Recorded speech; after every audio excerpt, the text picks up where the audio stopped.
Alright, well, we're live.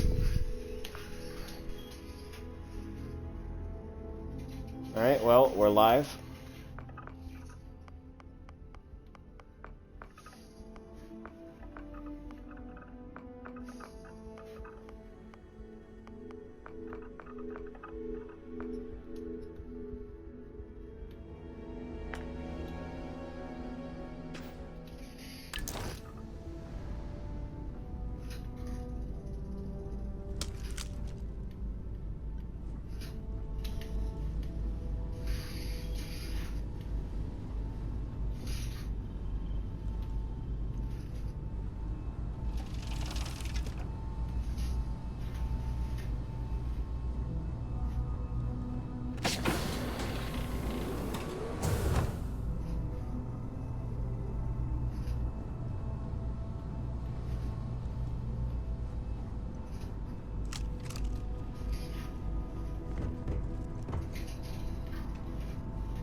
And here's your new cap.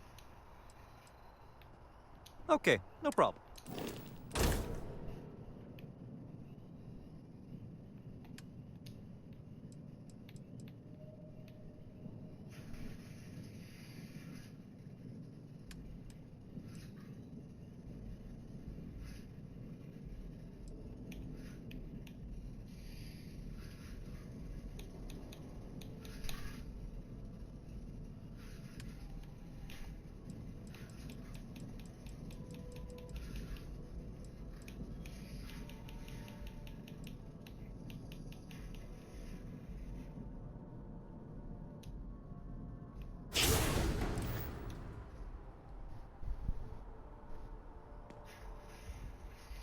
Everything looks good here. I'll be at my booth if you need me.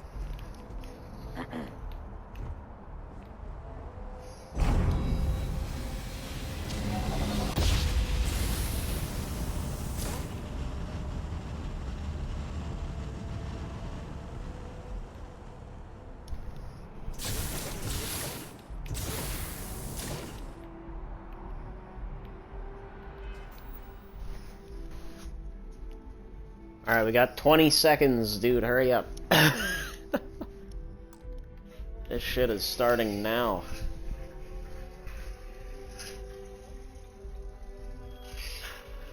Ooh.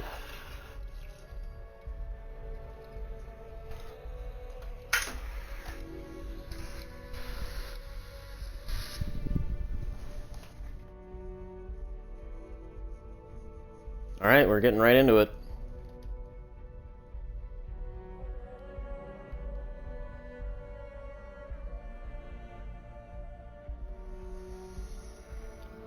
Xbox Game Studios presents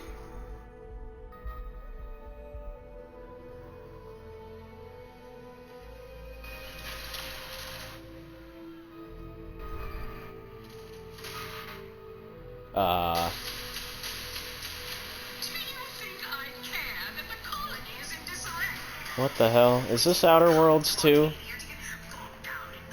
Are they opening with Outer Worlds 2 even though there's an Outer Worlds 2 direct at the end of this? Or is this something new entirely?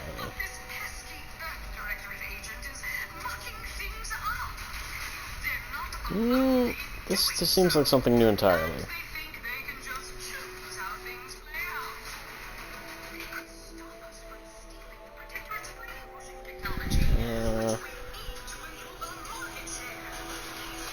No, this sounds like Outer Worlds too, because they're talking about market shares and bullshit like that.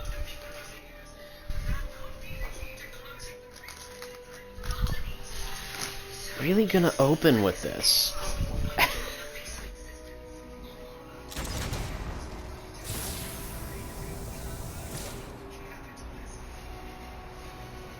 Yeah, it's Outer Worlds 2 then.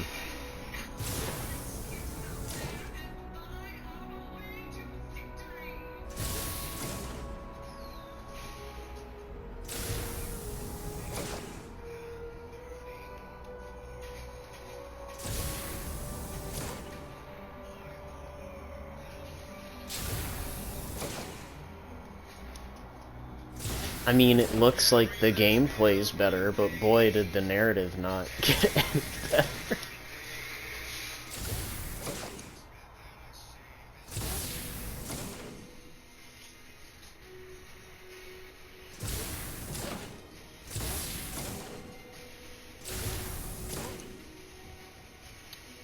I mean...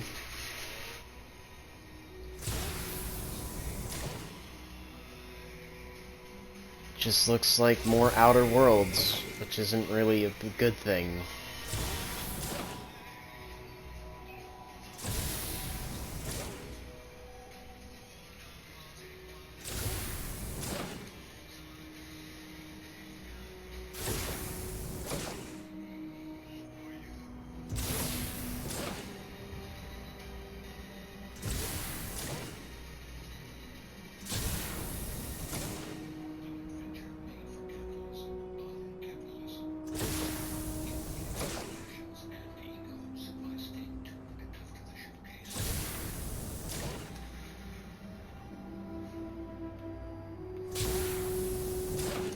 Yeah, that doesn't instill me with confidence. They're opening with that.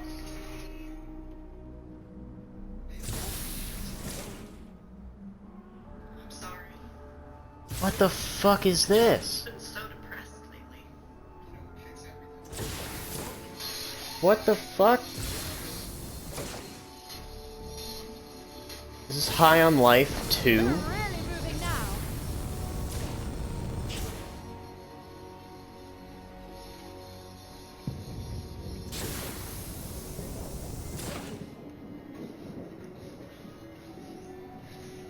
And they really just can't help themselves, huh?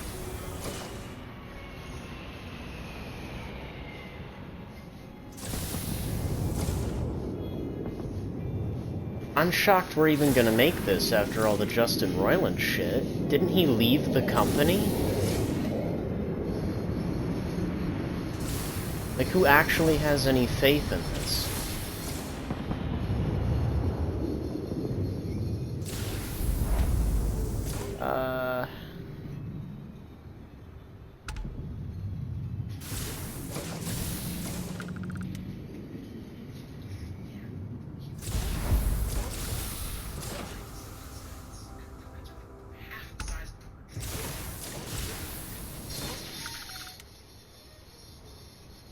I can't believe they're actually going through with this. High on Life 2.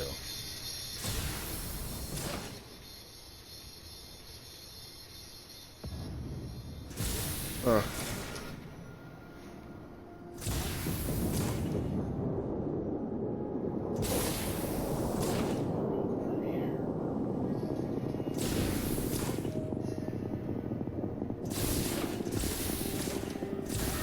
This is a world premiere, eh? So what are we dealing with?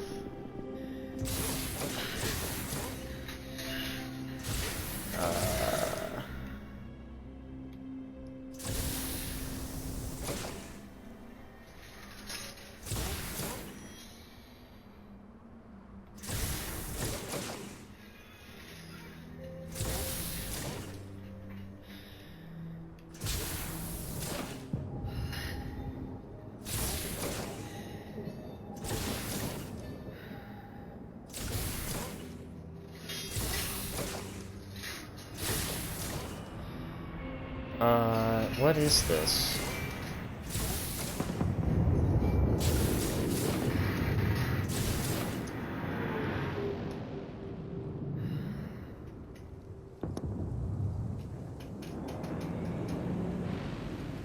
Is this like another... Am I supposed to know who that is?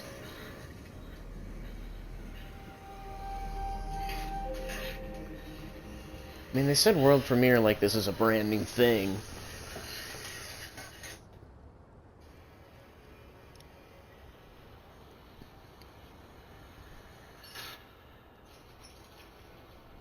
Yeah, it's just a brand new thing.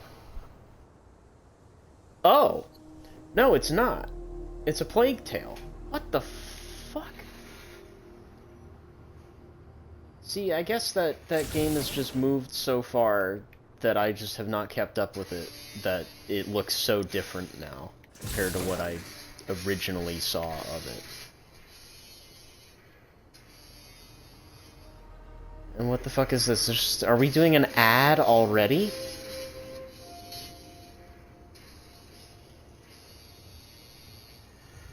Steam Deck? Wait, what is this? Is this an Xbox mobile thing? I thought they canceled this project.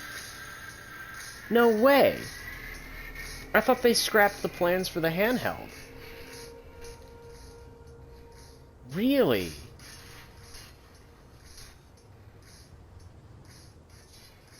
Huh.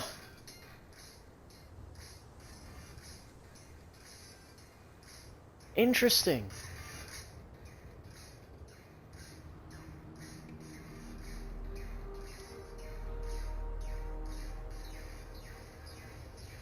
This is actually, yeah. I'm shocked they're actually going through with this. I thought they were done. This is crazy. How much is this thing gonna cost, though? Like, come on.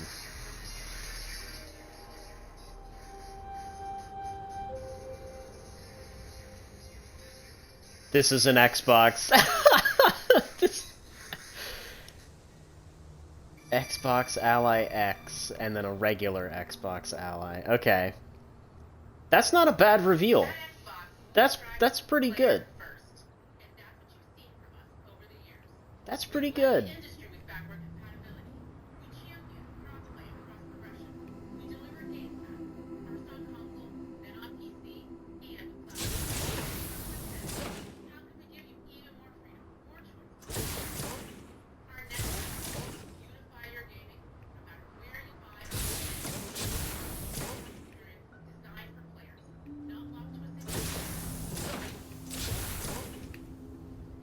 So what is that?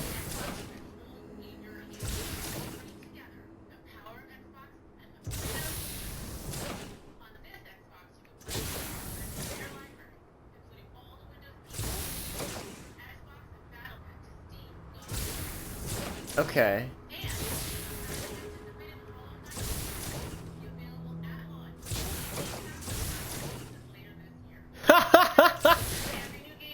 They finally got Silksong, huh? And it's tacked on. Dude, that's embarrassing.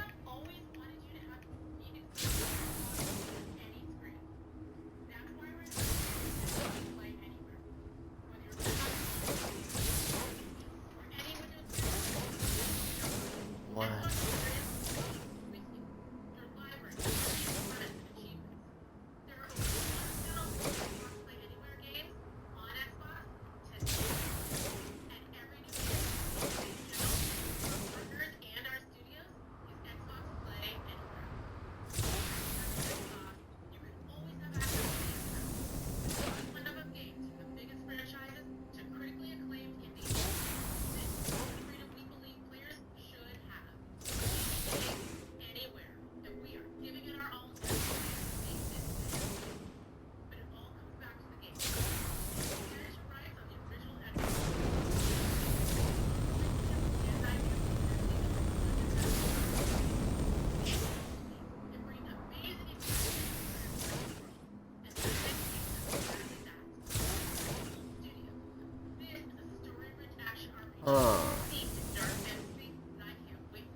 Oh, this is the guy from... These are the people from The Witcher, right?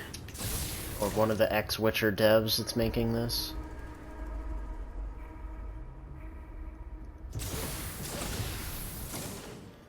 So they're really committed to abandoning the Xbox and just doing anything but the Xbox, which is certainly an interesting choice.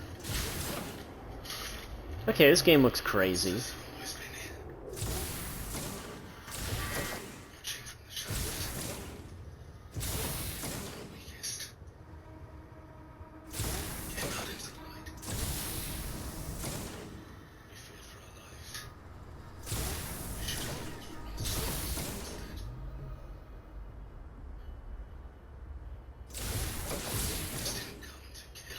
What the hell?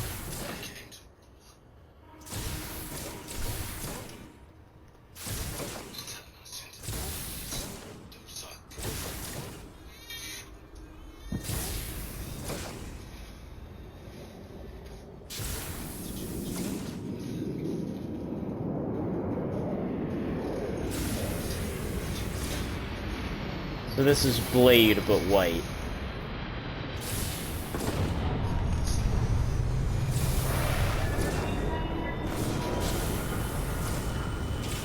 Yeah, it's just Blade, but he's white. That's what this is.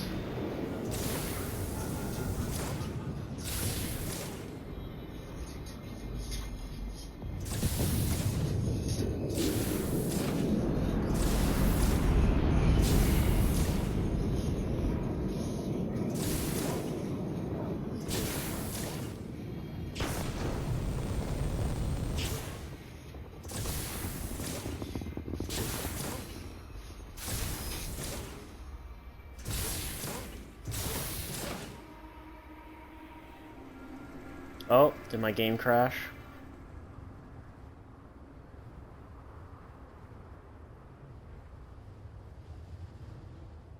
Nope, thank God.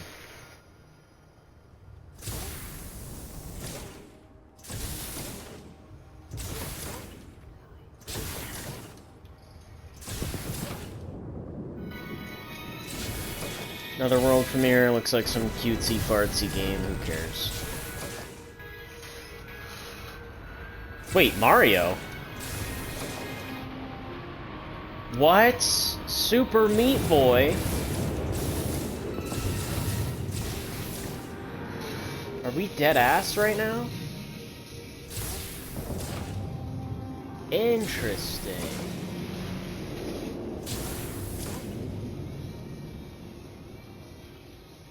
That is a very different take on the game. So this is like Super Meat Boy 3D World Adventure or whatever.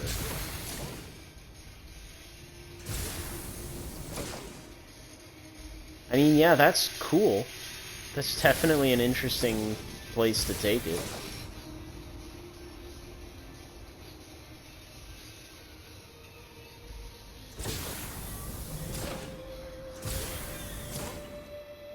Crazy.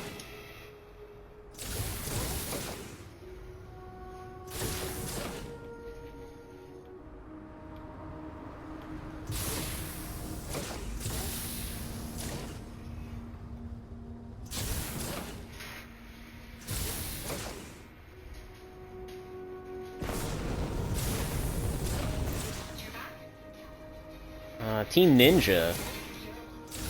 I mean, this looks like some more... Okay, Platinum? What? It's Gaiden?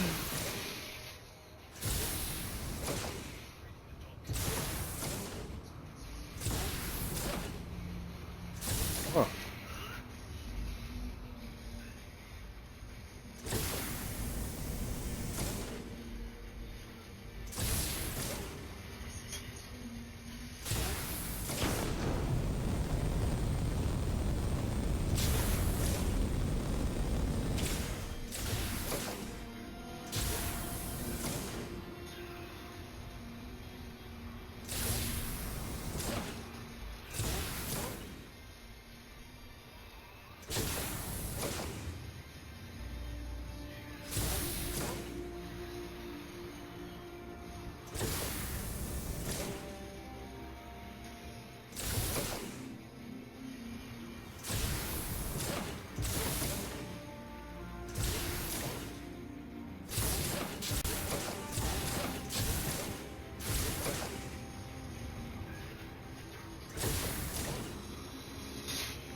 Ninja Gaiden, yep, 4.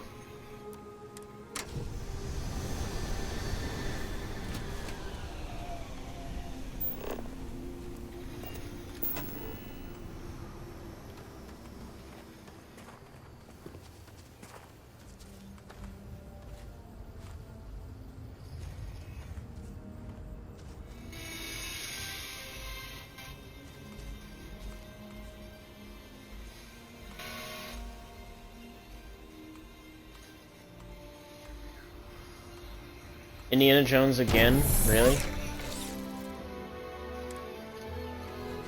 Are we just showing off, like... Is this just... DLC? Is a new adventure begins? Are we doing DLC?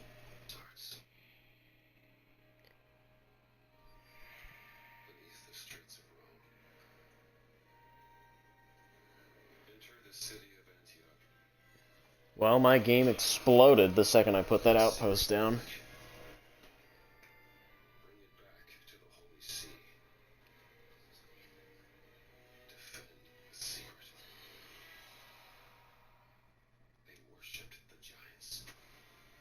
What?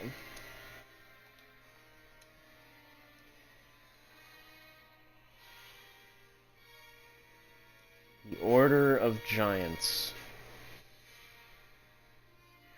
Okay.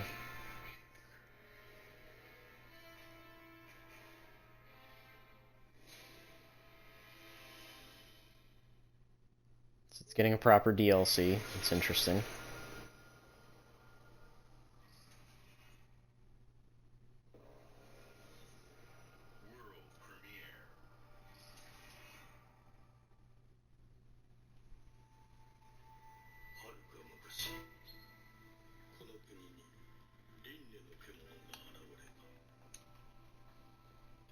Are you back yet?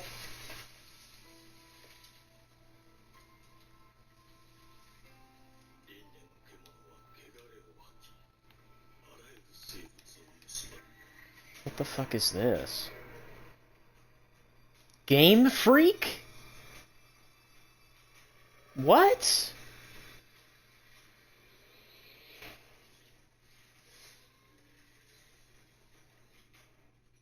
They're not making Pokemon anymore? they're making Souls-likes now.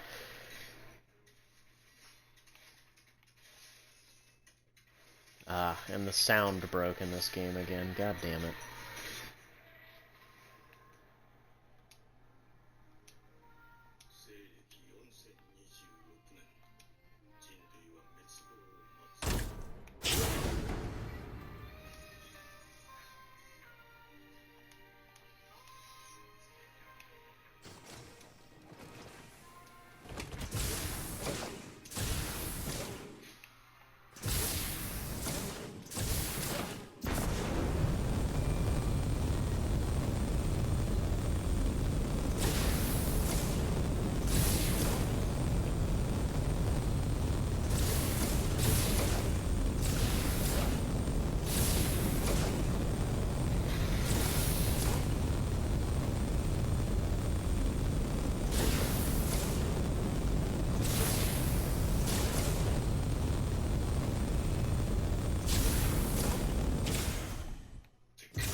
What is this?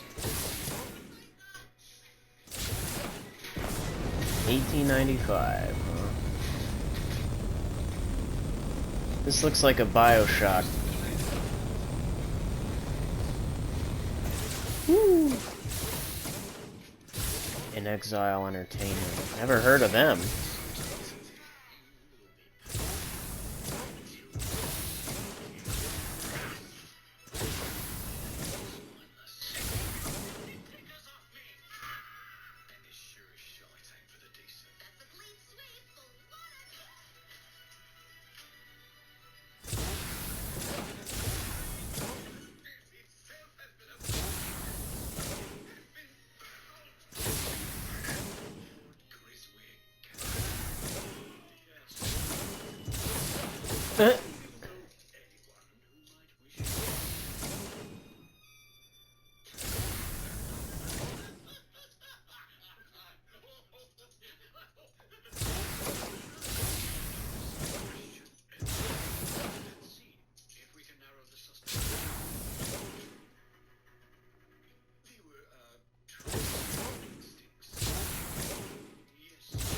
Okay, are we back? I've been here. Yeah, I know, but I just wanted to make sure my audio is back. Yeah, it's back to normal, if that's what you mean. Oh. Something wrong, boy.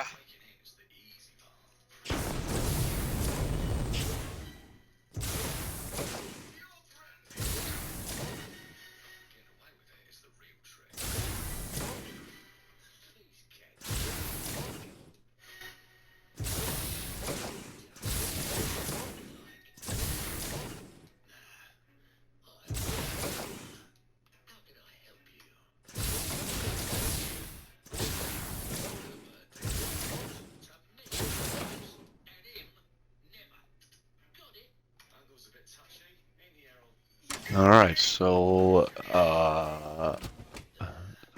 I'm gonna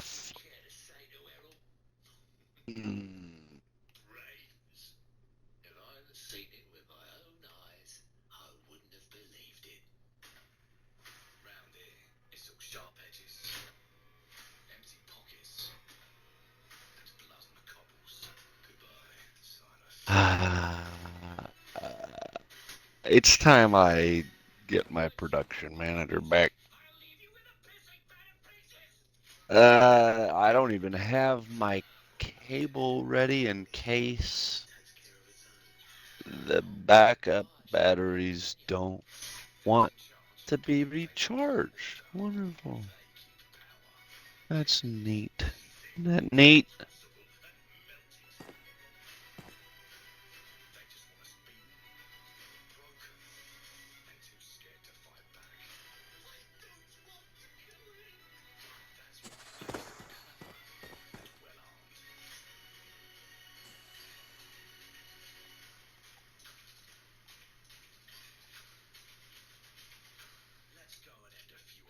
Uh, uh,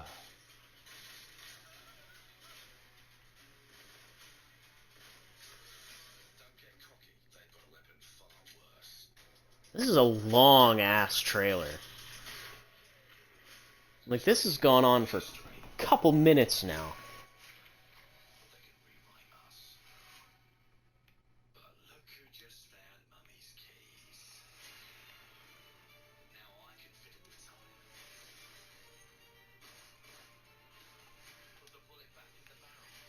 is this the Liza P thing again?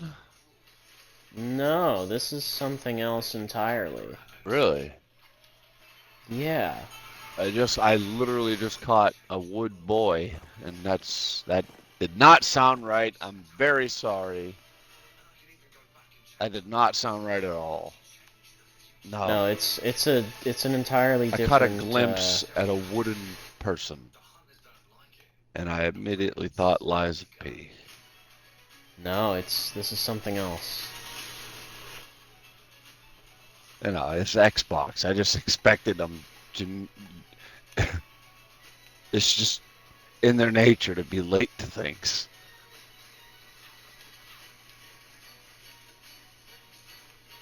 But not fashionably, just extremely late.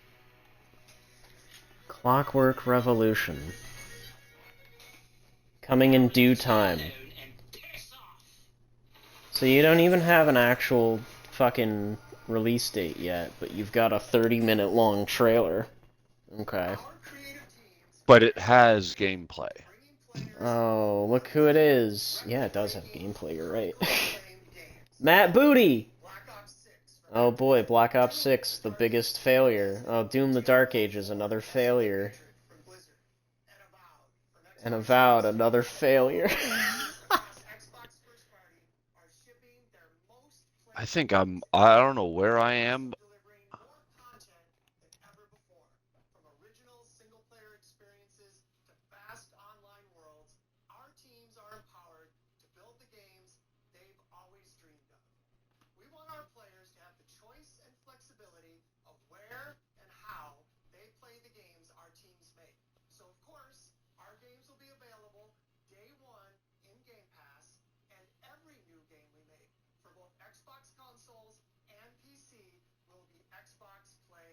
Jesus.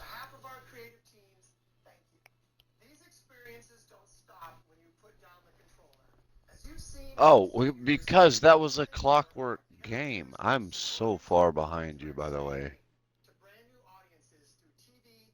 Let's catch up. Yeah, that's what I'm doing.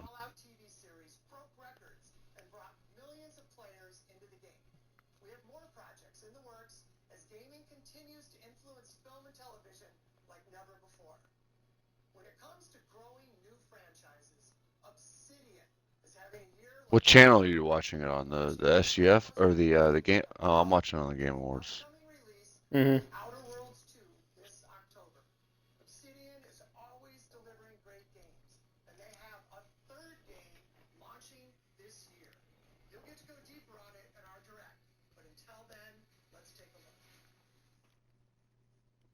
Are they showing Outer Worlds 2 again? What channel are you watching it on? Game Awards. Oh, okay, okay. Just want to make sure. I'm still really far behind.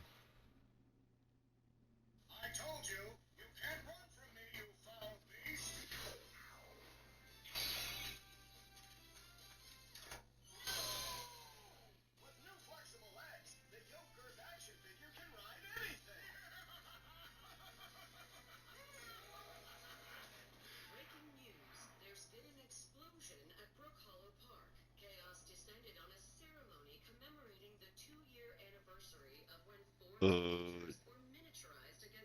thought. Grounded 2.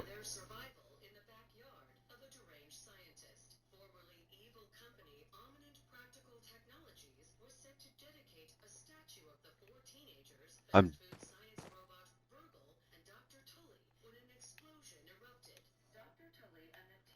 Yeah, I'm pretty sure this is Grounded 2. So they really have Obsidian pumping out 3 games a year. What are they thinking? This summer. So this is coming Okay, out. so I just hit the world premiere. Okay, that's how Man, far behind. Yours is very far That's what I'm behind. saying. I'm trying to put what you're saying into. This is not going to VOD well. Oh no, this is a dump, I would say. There's nobody here, and it's just been me for 30 minutes. Yeah. Yeah. Oh well.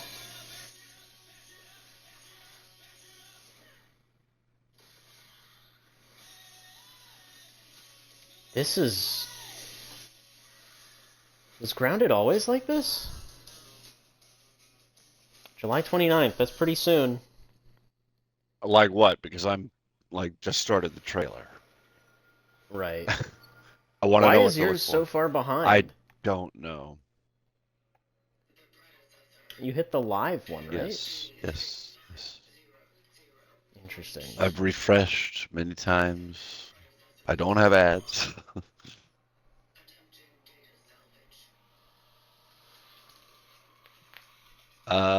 Yes. Bloober team game, huh? If it like this, if you meant visually, yes. But it was never that polished. Remember. It was never as intricate because it was in fucking preview mode for its entire pretty much lifespan. Yeah.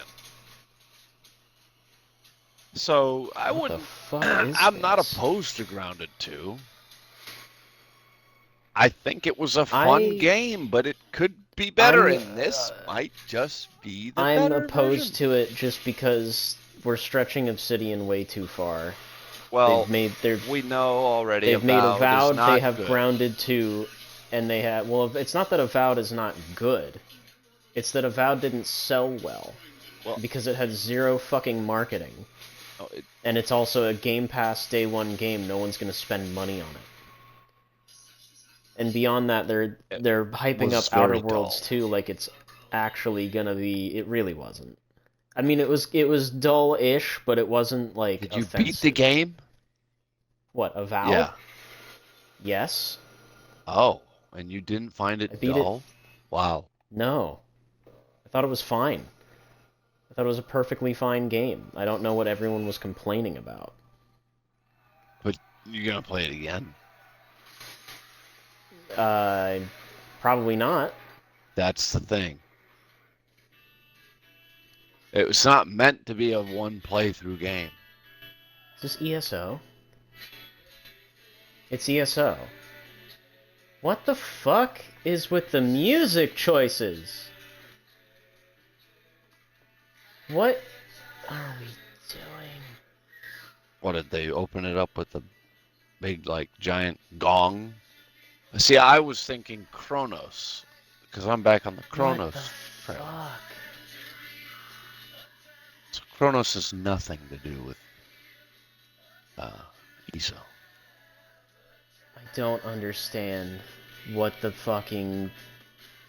Just bring back the cinematic trailers. These are not fucking cutting it for me, dude.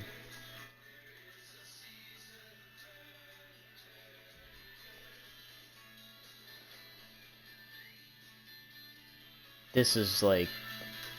They did this last year, too, with their previous fucking showcase, where they played a fucking Pat Benatar song. And they're doing it again, except it's not Pat Benatar this time. It's just like... Why? Why? Because, I don't know, it's a good fucking time. It's a get together and have fun celebration. Having a good time, having a good time. It's not the feeling the game You should know be what it's evoking. for, though, right? We know. It's June 18th, for Christ's sake. We know what it's for. What do you mean?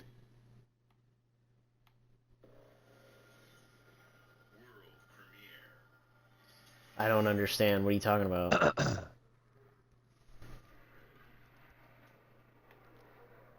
I just want to make sure I'm right on this. Hold on. I just want to make sure before I say it. Oh, Juneteenth? Yeah, that is exactly where I was headed, but I want to make sure June. When is it? Is it June 19th? I don't think it has anything to do with Juneteenth. Really? I think it's just coincidence. Yeah. It's just coincidence. ESO doesn't do any sort of genuine political stuff. It's not genuine. It's a sleight of hand. In what way? What are you, like, what the fuck even? In what way? You were fucking wondering what that trailer was all about. You were wondering why it was necessary. I'm wondering why it's done in the way that it is. It's not a matter of why it's necessary. It's a matter of, like, why are we doing not even pop music? Why are we doing old classics when we could just play, I don't know, ESO music? Like, because it's taken me out of it. Oh, it's because it's the 90s. That's why. And the 90s is cool, and people are on the 90s bandwagon. So if they can recruit more 90s That wasn't people, a 90s song. It doesn't matter. It's the 90s, though. What? You're confusing the shit out of me, man. How do you not know the 90s fucking, like, it's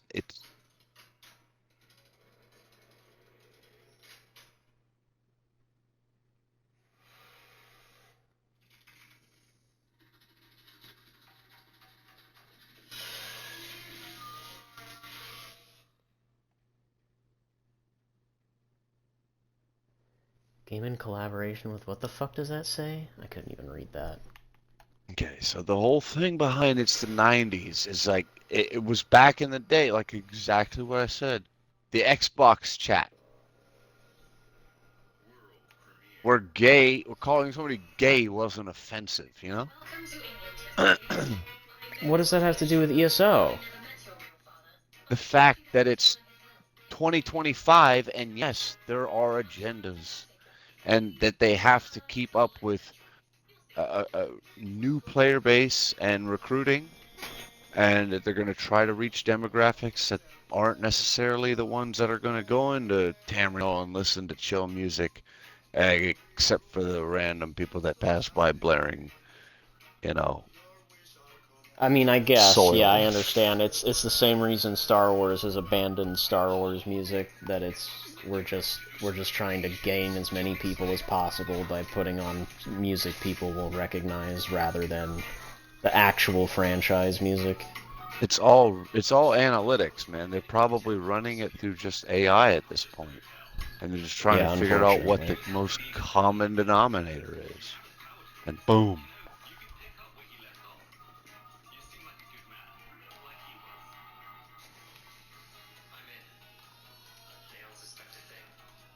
Unfortunately, that's the thing with analytics and data when it's not processed through context. Because if you're just looking at raw numbers, things are just going to come out looking like shit. You're going to have this huge distance between, like you thought, like you just said, the theming was way off. It didn't make sense to players that actually care about the game. But did it ring a bell with other people just because of the audio? Maybe. Unfortunately, yeah, because I remember seeing that on a forum post the last time they did this, where they were like, I loved the Pat Benatar song. I'm like, fucking why? People have more than one sense. That's why. They're trying to capitalize on each and every one of them. Or one of any.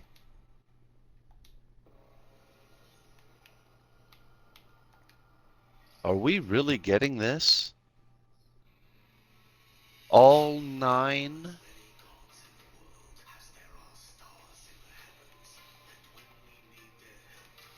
Because Kanye got 7.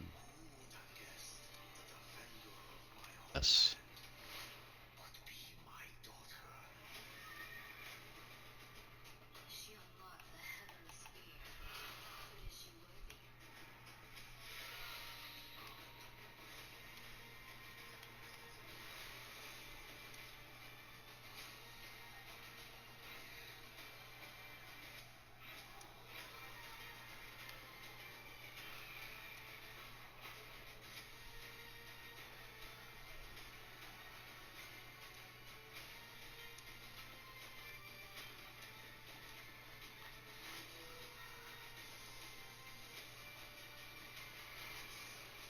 Uh, they're really going full steam ahead with that franchise.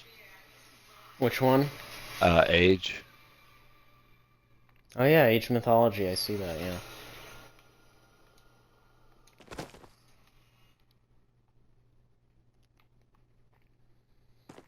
Yeah, we didn't really play Age of Mythology. I was kind of excited for it, but everyone else seemed Because there like it weren't wasn't very any good. factions available at release. You had like, what, 6 for free?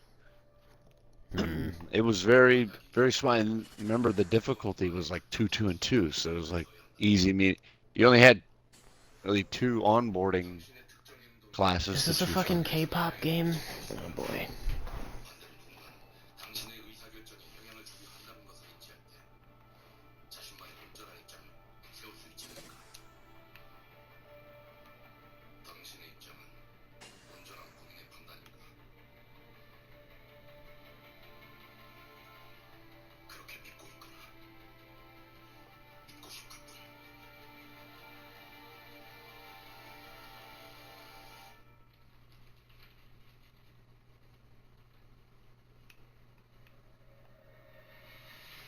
Whoa. Whoa, oh, looking. It's it's your boy. I mean your girl. I mean, What the fuck is this is this? Squid Game. The fight No, ends. this looks like, No, no, he's this looks literally crazy. fighting multiple versions of what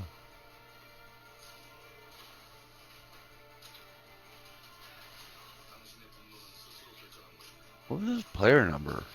3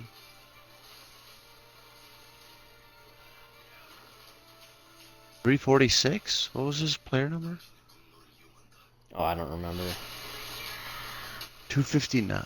No, 249. 2026.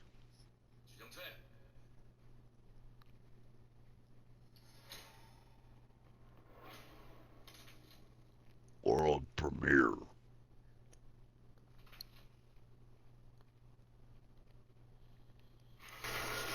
What'd you think of that? The Steam Deck, the Xbox Steam Deck. The ROG, the Ally, Yeah. fucking bad ass, dude. It's it's a seamless integration. You hit one button, and all of a sudden, you're on the Xbox UI instead of Windows. Fucking brilliant. At the push of a button.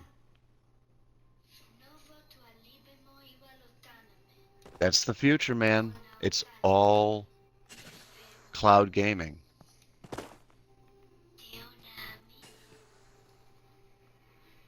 I mean, eventually, but Yeah, but it's the future, and everybody's trying to condense. I still feel like we aren't quite there. No, we're not. Like we were talking about the Tesla batteries, holding it down, being the main weight that holds the car down to the earth. One day those batteries are gonna be the size of like a quarter or something.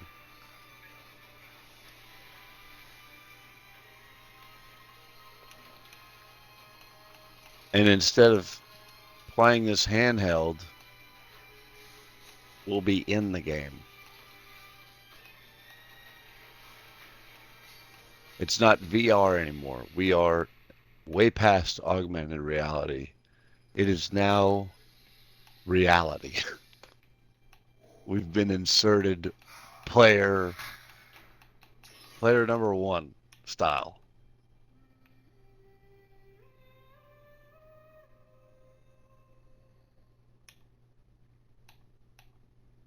That didn't say Switch 2.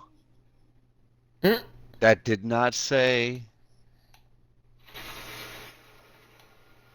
They can't even keep up with their own product.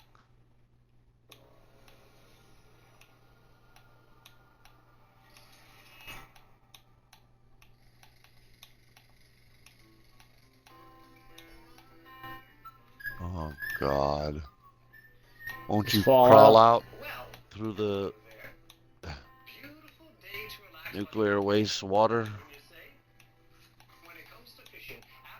Fish of all flavors. There we go. Gone fishing. Look, the fishing update. Light bulb is a lure? Oh, God. That's hilarious. Finally. The update for you. Oh, that's fucking great.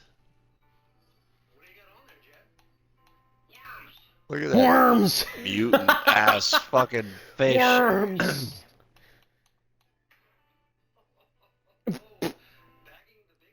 Wow. Damn, look at that chonker. You get to fillet the bitch. Or have one of your minions do it for you.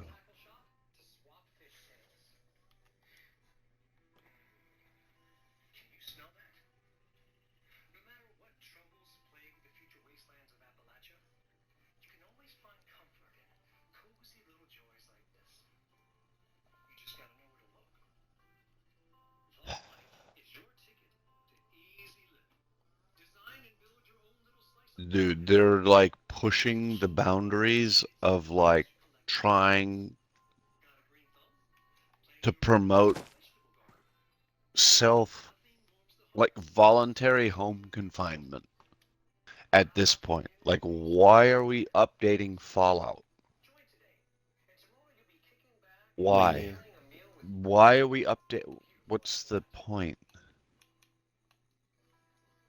It's their only multiplayer platform, and they want to make as much money as possible off of it.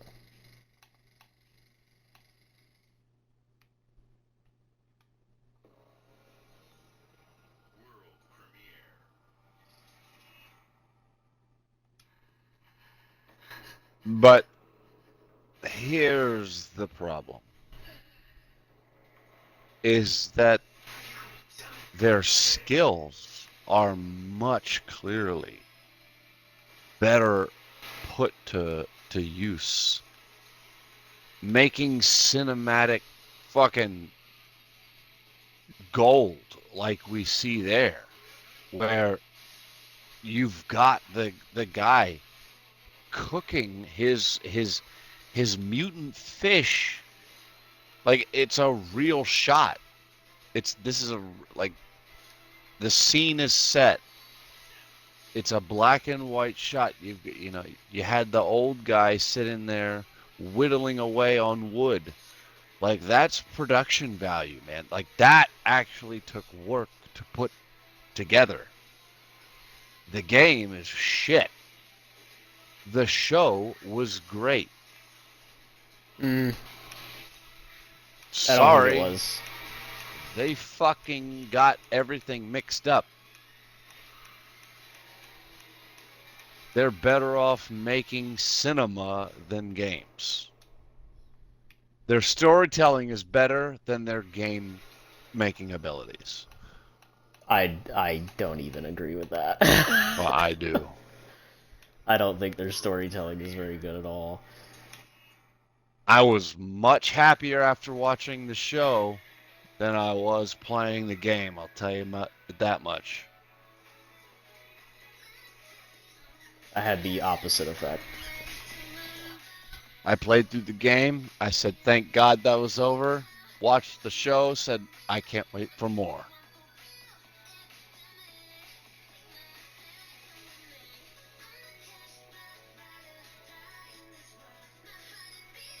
Why is this only a one-way entrance? Because it took like, I don't know, over 100 hours of disappointment just to be disappointed.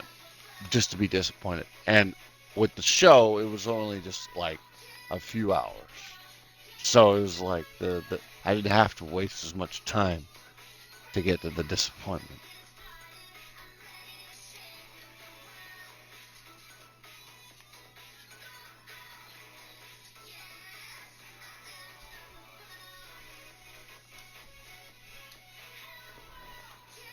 I don't know. I wasn't blown away by it.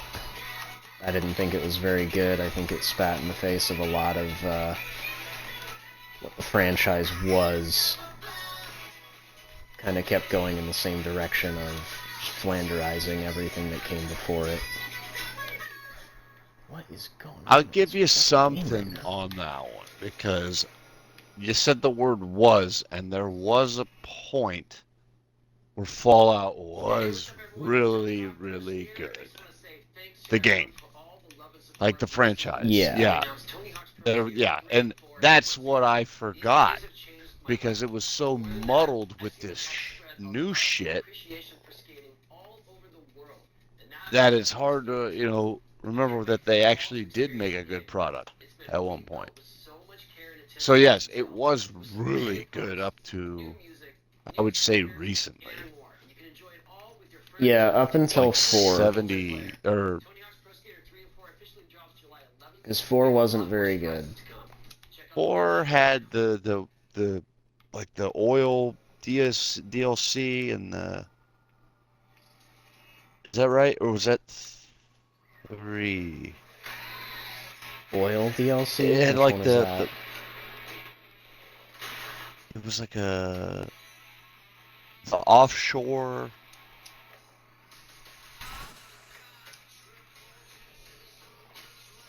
It had a bunch of pieced out DLC, like a la carte. This was a long time ago. Well, the Fallout games always end up having more DLC than the rest for some reason.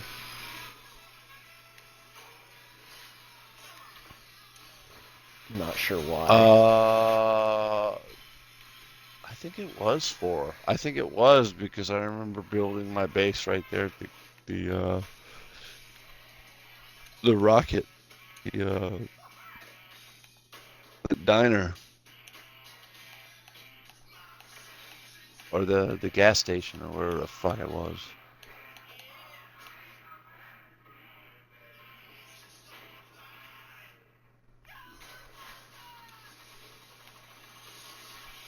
Chad Muska, baby. Yeah, what do you think of this new Tony Hawk here? Pro Skater 3 It's plus just 4, like huh? way. They could have done this a long time ago. And you, Play the demo you today. you can load up your 360. I know, right? It's that easy, man. Start fucking buying me into 3 and 4. I just want to buy 3. I don't want to play 4. What if I wanted to play 4 and not 3?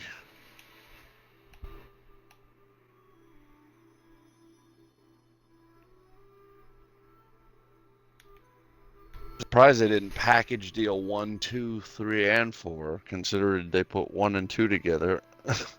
I know, right? The 4 part. The Ultimate Edition.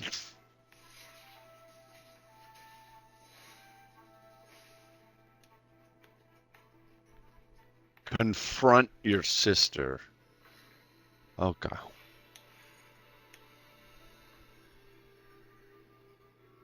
Immediately grabs a sword. Okay, that's one way to confront.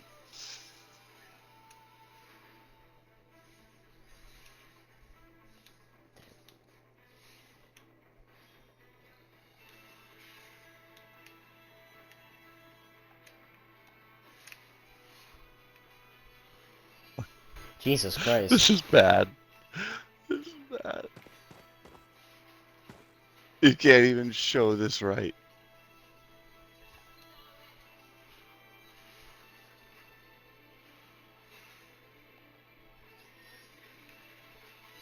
Can't even show this off right.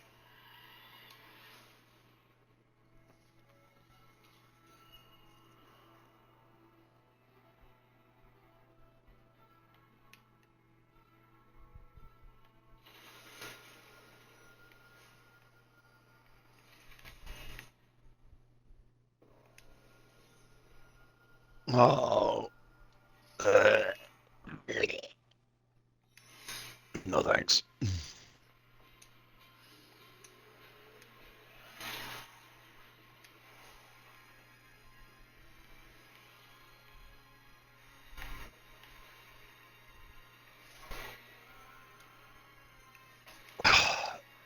No, dude.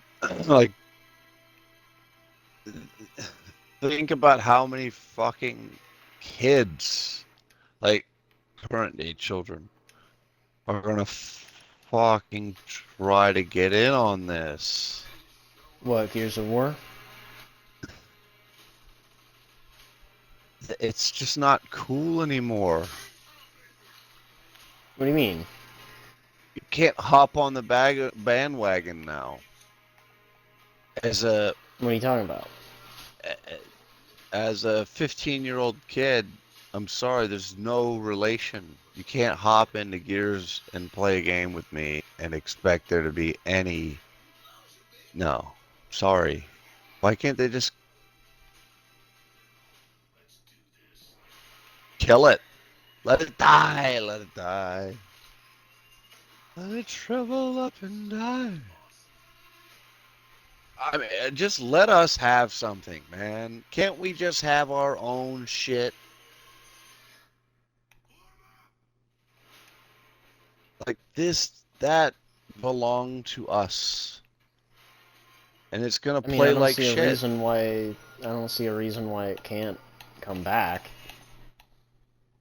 Because it's just gonna suck now. I mean, we don't know that. It might, Uh, but it could also just be good. It's like the Oblivion remake. But You we know? already It could just be know good. the outcome. We don't, though. We don't know the outcome. The chances are high that it's bad, yeah, but that doesn't mean that it will be. There's every chance that it might actually What just be the good. fuck is this? This looks exactly like the beginning to something. Oh. It's Hiroshima Nagasaki No, High it's School. another bad revival Persona game. 4. Kill them off. Just let them die. You know, they're trying to flush the baby out with the bathwater. This is exactly what it is. What do you mean? They're trying to throw the baby out with the bathwater. In what way? This is a Oh, Sea giant of cry for Thieves. help. This is a jump ship. Everybody, captains, abandoned a long time ago.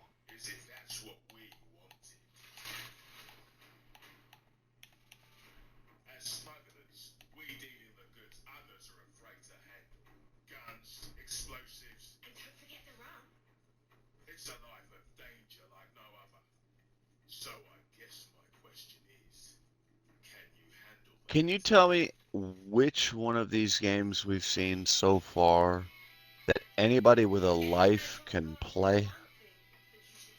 Sea of Thieves? With a life. Grounded 2, probably. Gears of War. What else have they showed recently? I can't speak for the other ones because they're all new and I don't know anything about them.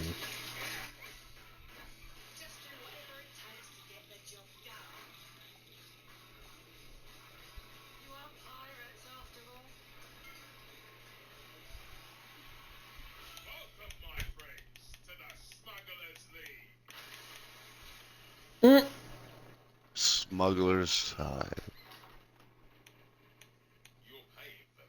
Can we just blow up boats now?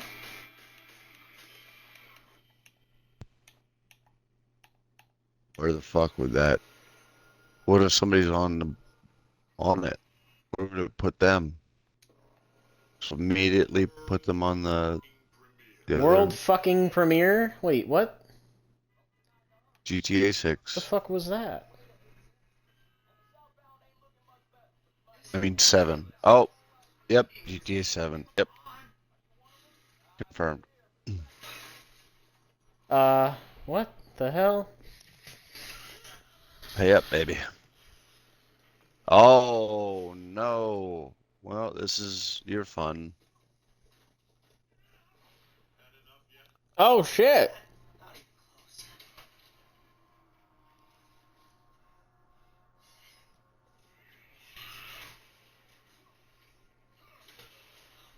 Is this an invincible fighting game? That'd actually be crazy. Uh,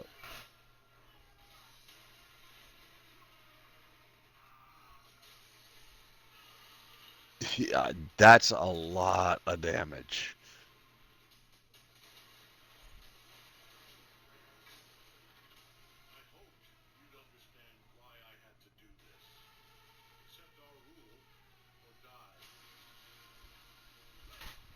Oh my god. Ow.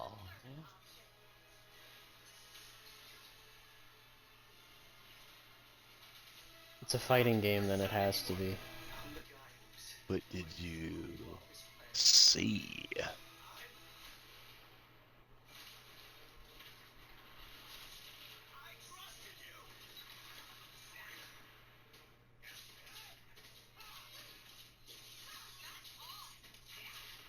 This is Mortal fucking Kombat, bro.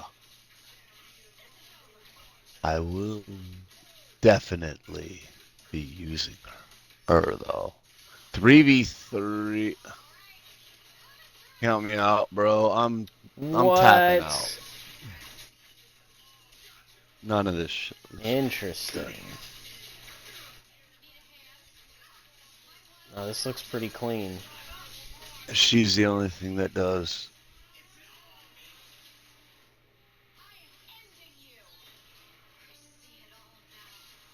Sorry, I'm just not in tune with any of these. This is just screaming bad time. Jump ship, please. I don't know, that looked pretty good, actually. Or at least it looked serviceable for an Invincible game. I don't see a point in it. What do you mean? It's an Invincible game. I don't see an end goal. It's a fighting game. Exactly. No motivation to play it. Okay, dude, whatever.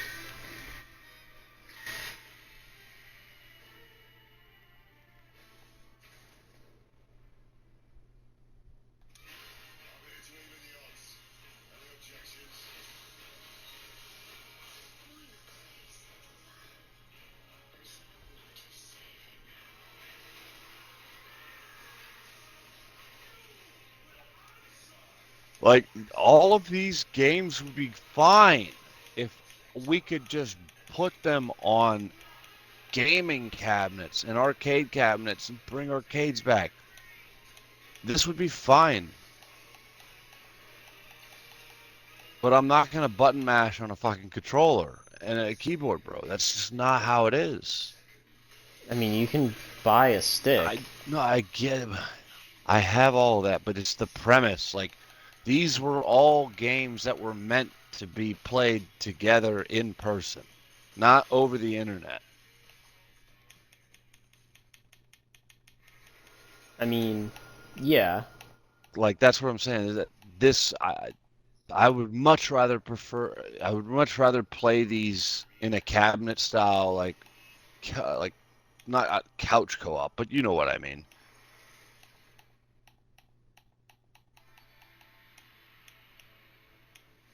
Where you can just everybody, like, because then you start coming into these people who have mapped out fucking combos already at the press of a button, and it's game over. You know that it's a 10-20 fucking hit streak on you when you haven't even put off a duck. You haven't even ducked yet.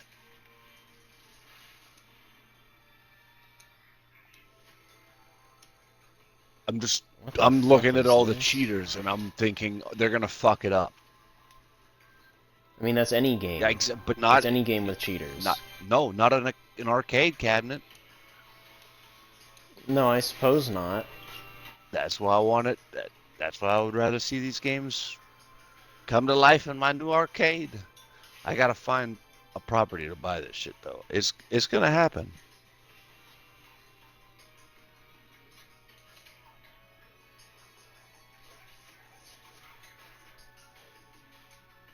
We are gonna make arcades great again.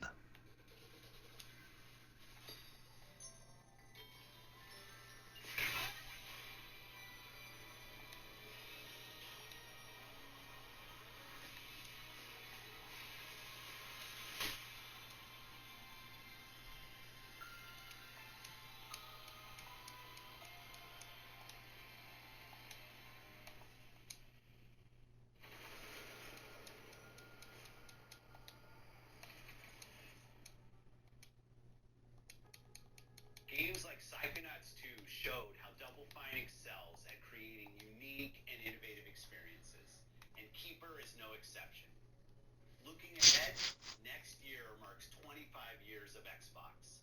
It's a big milestone for the platform and franchises that you helped build and make popular. We couldn't have done this without everyone who's been with us on this journey. As we think about bringing a new generation of players to these iconic franchises, There you go. Here you go. This is what I was waiting for. This is going to change. Today, you've seen an incredible range of games from creators across the globe. Creators like In Exile, reaching for new heights with Clockwork Revolution. Sluggerfly, making Teen Meets modern classic platformer into 3D. Square Enix, bringing more of the critically acclaimed Final Fantasy franchise to our players. And Team Ninja, returning to the beloved series they debuted on Xbox. It's a really cool thing, dude. I really love how it's just a one input integration Boom. experience and You get to your gaming. library with you anywhere. I hope you enjoyed the breadth and depth of the games, updates, and experiences that are coming to Xbox from our partners and our own creative teams. We're seeing more players on our platform and in our games than ever, thanks to all of you. We're proud of the creativity that Obsidian is delivering this year. Immediately after Showcase, our direct begins, where you'll go inside the studio for an extended look at The Outer Worlds 2 and Grounded 2. Thanks for joining us today. Oh, so it's not just Outer Worlds 2, it's also Grounded 2 they're showing at the Direct. Okay. Enjoy. Final world premiere, let's see it. What do we got? Please. Please, please, please, please, please. Please.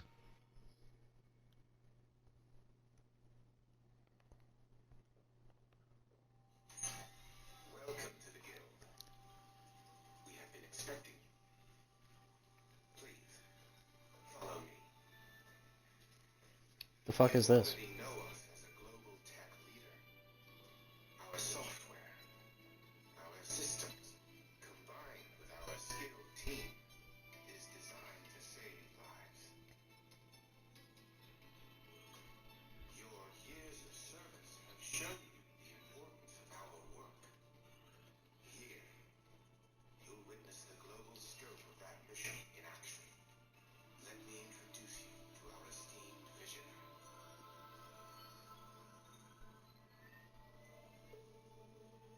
For too long, we have been bound by outdated systems, Nope. accepting Nope. changes Nope. Nope. instead of redefining them. What is this? The Guild is safeguarding tomorrow, now. We are pioneering the future of protection worldwide. Our advancements are designed to elevate everyday life, reshaping the future of technology on a global scale. I'm Emma Kagan, CEO of the Guild.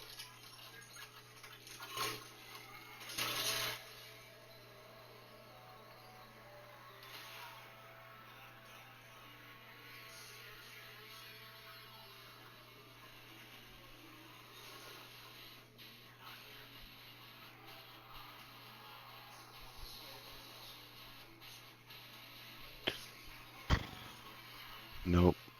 Nobody fucking learns.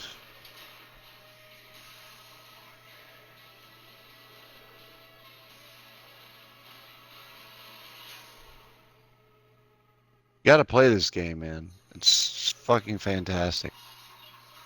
What is it?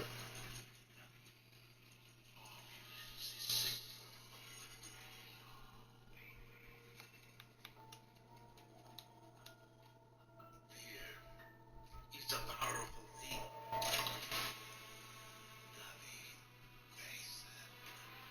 What? What?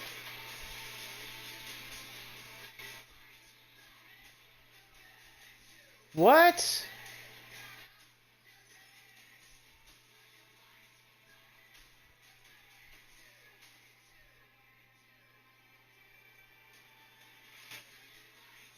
Oh, Jesus fucking... No. Exactly. You know it's bad when I can't even recognize David Mason. Like, I thought he looked vaguely familiar, but I'm like, I don't know who this guy looks like. Generic white man. Why are we bringing Menendez back when the fucking actor is dead? Let him die! Let the whole thing burn. I don't give a fuck. Today's showcase was a waste. They never should have done it. They never should have done it. Because, you know what? There wasn't really anything in here that fucking blew me away. There wasn't anything in Summer Games Fest that fucking blew me away. There's nothing to talk about here. It's just like... It's just about how bad it is. Yeah, and that... It's I wouldn't because even say bad. as consumers, we feel neglected. We feel like we're getting ripped off at this point, right? It depends on what the game is. 'Cause, Exactly. like, looking It at the depends stuff on that what the was in game Summer is. Games Fest, frankly, looking at the stuff that was in Summer Games Fest, all of it looked actually pretty neat. Like you were saying yesterday, some of that stuff looked pretty cool. It just doesn't look like anything I would want to fucking play. Yeah, well, I mean that's a lot of it was for the Japanese audience, to be fair. Yeah. Listening to this guy talk makes me want to fucking punch him in the head. Saying that, oh, we need a sequel because if there's no sequel, no one's going to care. It's like, good job, idiot. You fucked up already. Eh, You think the lesson would have been learned there, preacher, right? Yeah, you think it would have been learned. Outer Worlds Can't failed practice. because it didn't have a sequel. Yeah, that's totally the reason why it failed, right? Yeah, No, The you Outer Worlds ran. failed You because didn't it wasn't a good do your fucking game. research. You didn't listen to your audience at all. You didn't. None of the research that was done was practical. All of it was just for fucking numbers. You didn't look at any of the fucking context or actual written responses people sent in. Can you just watch somebody's live stream of a game, playing through it, I and think seeing what it their live is, reaction? It's that easy, people. yeah, I think what it is that, because like Outer Worlds, of all the Obsidian games, Outer Worlds is the only one that critically did bad, right? Because Avowed scored very well critically. Got like an 80 something on Metacritic or something like that. And it's like compared to Outer Worlds, which hit like 50. You know what I mean? That's bad. That means like whatever they did in Outer Worlds just wasn't fucking working. And knowing that that game is getting a sequel is like, I don't understand. I don't know why. They didn't sell anybody on the, like, okay, so it was odd. So there's a big difference between bringing it back, you know, this many years later and just Outer Worlds. But remember when they showcased it, or they showed that there was nothing captivating about it. There was nothing that drew me in, like, oh, I wonder when Outer Worlds is coming out. Uh, it's a Game Pass day one game, right? Uh, Outer didn't Worlds, play it yeah. because I Well, wasn't sold. Outer Worlds wasn't a Game Pass Day 1 game. I don't think Game Pass Oh, existed yet. no, because that was odd. Um, no, because they just had the Outer Worlds game come out. Not the old one. Not the old one.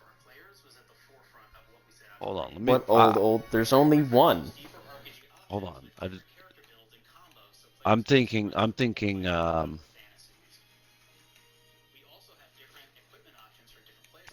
Sorry. I was thinking Oddworld.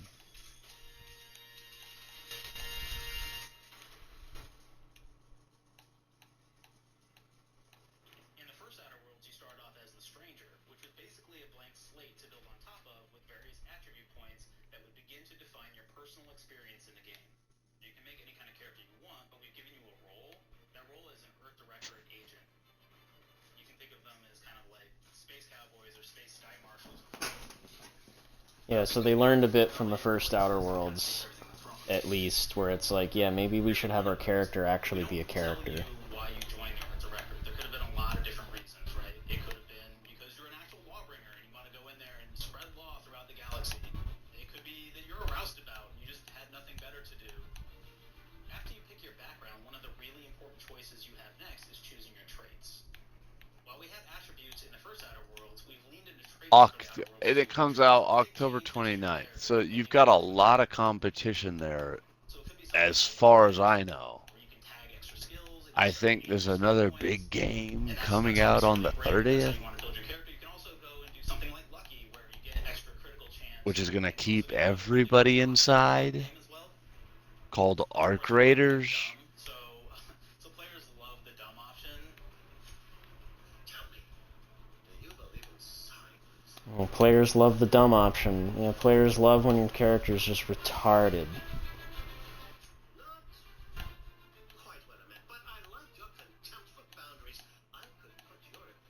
put it to good use. And you get like lots of really cool, fun conversation options in the game, but we took that even further. And again, there's lots of elements in the game where you can be dumb and use that for something. Could be something as simple as banging on a machine to get it to work. After you've invested in some of your traits, your next choices are going to be choosing your skills. The skills themselves basically allow you to build on your playstyle and what your character is doing in the game. That will be everything from playing stealthily. Oh, I completely missed the. Is this a DLC for? Was it High Life? Your entire journey, your character continues to change. High on Life. No, it was High on Life. High on Life 2. Oh, Is High on what Life it 2. was. Okay. Interesting. What? Yeah, I'm shocked that they What? were even doing that. Yeah, because You I could use thought a Justin fucking Roiland backed out. snapping turtle to shoot flames? That's crazy, bro. That's fucking. Okay, I don't care. There's no plot. Okay, no, there actually is a plot. But it's fucking confusing as hell to play that game. But just getting to the first, I don't know, hour mark of that game is just dumb fun. Because you're just using the dumbest shit to kill the dumbest things. Okay, great. Well, you can take maybe the pickpocketing perk. So that's not available to everybody, but if you select that, now you can actually. But I don't know if it's really gonna make a difference coming out with 2, unless this is just another project to submit, which seems to be the case for a lot of these. These are just investor presentations. As you start killing people, they will drop hearts. What You can the take those fuck? hearts, and essentially you're taking these trophies, you could say, and it's This is actually their 5 minutes on Shark Tank. every time you do it. We have this Xbox perk, edition. Assassin. Now this is an early game perk that you can take, which every time you stealth attack an enemy, you're actually going to get a movement bonus for a certain amount of time.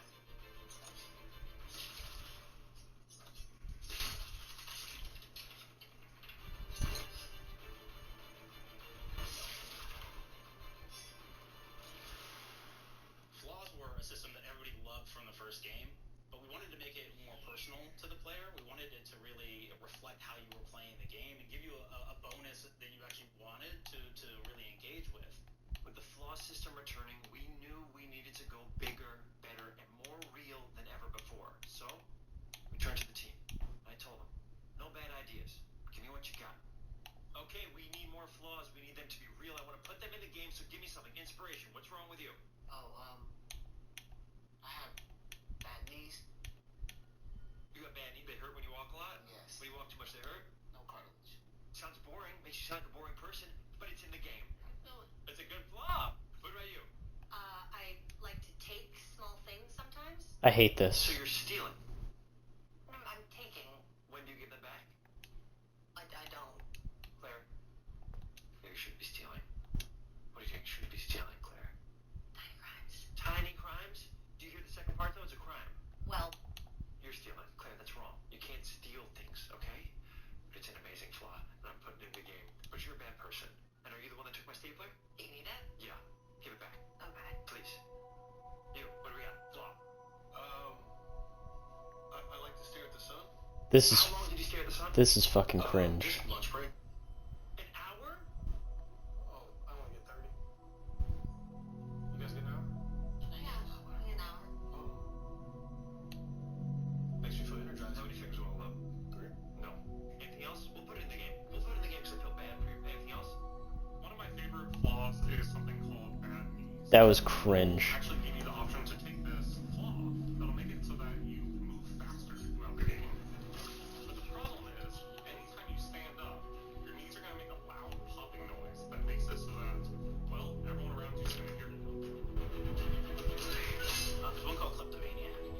This is really interesting. This is What so it does stupid. is when you steal something, you can actually sell it for more bits than normal. And like that sounds really great. The drawback is sometimes when you're looking at things in the world that are owned by somebody else, you'll automatically steal them. So you have to be very careful about how you use them. One of our more wacky perks is the Sun Gazer flaw, and it just gives everyone cataracts while playing their game. So everything becomes like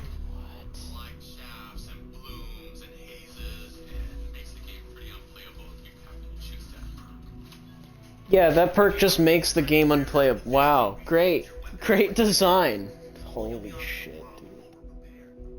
So stupid. You'll get larger magazine sizes on all of your weapons, but if you ever fully empty your magazine, you're gonna take a debuff for a while.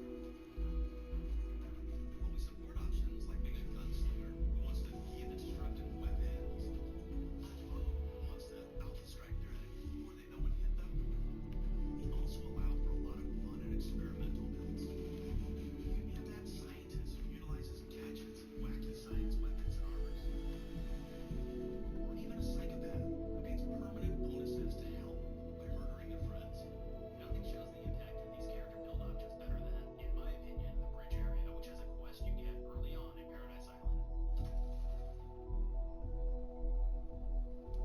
How long does this go on for? Not only do you kind of encounter this very early, and it's a very core one to the story, but it really expresses our philosophy of allowing the player to solve problems in a bunch of ways.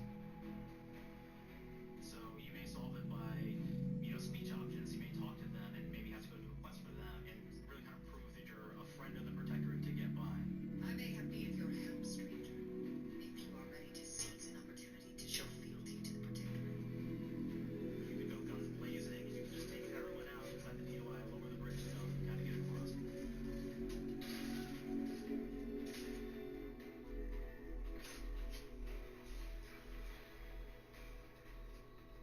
could sneak in, lower the bridge, and then actually sneak in under the bridge to get over to the other side.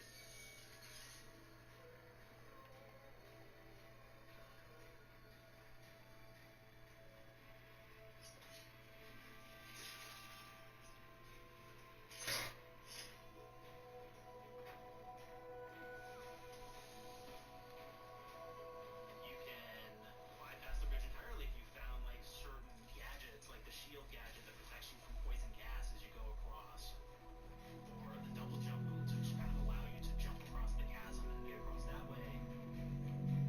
There's even a really kind of messed up way, right, which is players can actually sacrifice one of their companions, who they just found, as part of. We're no different than the crazy we start tossing them over the refs. I'm sure it's law. You ain't gonna bomb someone who can't see the wrong end. I must admit I'm surprised we could come to an understanding. But I thank you for your loyalty, stranger. As promised, you shall have clearance to cross this bridge. It's such a fun quest, but again, it really showcases that we want you to be able to solve this in whatever way you want to. When you build your character your way, we're there for you. We really want you to have the experience that you want to have out of this. From the very beginning of our discussions about the Outer Worlds, we really knew we wanted every game to take place in a different colony. This lets us expand on all aspects of the universe. Every colony can be its own thing with its own. How many games are they intending? Because they said, oh, every time we make an Outer Worlds game, like, bitch, you didn't intend to make a second one. Arcadia is an isolated colony with abundant resources, and it's run by an authoritarian faction called the Protectorate. Their dictatorship is thematically based around the question of how much freedom people will give up for security and luxury. For Protectorate subjects, unfortunately, that answer is everything. The Protectorate is also incredibly wealthy because it was founded by the inventor of the skip drives, which are the Outer Worlds' faster flight engines. But those skip drives are starting to cause rifts in space-time, which are cutting off all the other colonies on Earth from being able to trade with each other. The Order of the Ascendant is an offshoot of the Order of Scientific Inquiry. Okay. But like them, are a science-based religion with the same goal of solving the universal equation, which will allow them to predict and alter the future to the benefit of all mankind. They used to be part of the Protectorate, but they split off to focus on solving the equation for the good of everyone, not as a way to simply control the masses. The player's been sent to Arcadia as an Earth Director agent to find out how the skip drives are causing the rifts and what can be done to stop them. Each of the factions have their own solutions to the rift problem and their own goals. The Protectorate wants to close them to protect their legacy as the inventor of the drives and their wealth. The Order wants to close them not only for the good of everyone, but also because they're complicating the math they're using to solve the universal equation. And Antes just wants to be able to open and close them at will to control all the trade routes between the colonies. In addition to expanding the themes of war, So it sounds like there's just no good people to choose from. Everyone's just Annie's choices either there's quote unquote good, quote unquote bad, and then morally ambiguous gray. It's like, alright. Invaded Arcadia to liberate the resources for Cool. all of humanity. Profit, of course. One of my favorite things from Fallout New Vegas is the radio system. It was just iconic for me, and I wanted to make sure that the Outer Worlds 2 had that. So we actually built out 3 different radio stations, one for each of the major factions. We also have a ton of music. Each station might have, like, I think 20 tracks of unique music that we made for it. It's a lot of stuff. But the really cool part about this entire thing is that we actually put a lot of reactivity into the radio. So it will respond to the things that are going on around the world that you've been interacting with. So if you go into a location, let's say you solve a problem for the Protectorate folks, if you listen to the Protectorate radio station, they're going to be cheering you on as a hero. Wonderful news, everyone. The uranium gas leaks at the Autodeck repair facilities, strongly believed to be caused by anti-choice malefactors, have been corrected. Some hot shots were hired to manage to fix the electrical leak in the repair facility. Not that they would cause it in the first place, but we sure like the idea of all those broken auto mechanicals. And no instance of gas leak choking involved. The factions and companions are great examples of how we're going deeper and more complex this time around. They're integrated into the game's storyline much more than we did on the first Outer Worlds, and like with everything else in the game, they have a lot more reactivity. There are 6 companions in the Outer Worlds too. As usual, each has their own quest lines, but this time they are also connected to a different faction and have character arcs that the player can affect through their choices. Your first companion is Niles. He's another Earth Directorate agent like you, and he's looking for your help to decide whether he wants to become an even better agent or to turn his back on the Earth Directorate completely. There's also a somewhat cute automatic support drone that is basically Niles' helper. Her name is Val.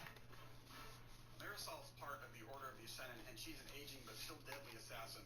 That's right, she's a deadly mathematician who may or may not have some unfinished business to attend to with the player's help. There's also a cultist named Azza, who is part of a sub-faction that worships the rifts, and in her case, violence in general. You can choose to either turn her away from overt violence, or support her chaotic and dangerous tendencies. At one time, Auntie's Choice had a program to graft soldiers with animal parts to make them more formidable. Unfortunately, it didn't quite work, and most of them are now dead. There's a combat medic who survived, however, named Inez, and she wants the player to help her fix her graft, among other things. Finally, there's Tristan. He's a Protectorate Arbiter, who is judge, jury, and executioner all rolled into one heavily armored package. It is your choice to either help him judge wrongdoers, or show him what true justice looks like. We definitely have reactivity in the game based on how you've been treating your companions. I won't reveal the end of the game, but let's say if you have not been treating them well, you will find out at the end of the game what that means. Companions are a very, very important part of merchandising, because that's the real beauty of the sequel. We're talking merch, baby. It is the lifeblood. I It is hate what this guy. fuels us. Do you want to see some of my ideas? Up. Check this out. I fucking Jen hate this Alpha guy. loves body pillows, especially ones that look like human beings for some reason, right? Who needs a significant other when you can have a knife-wielding space psycho up in your sheets, huh? What do they do with them when they get them, huh? Maybe a little napping, maybe a little snuggling, maybe a little nut.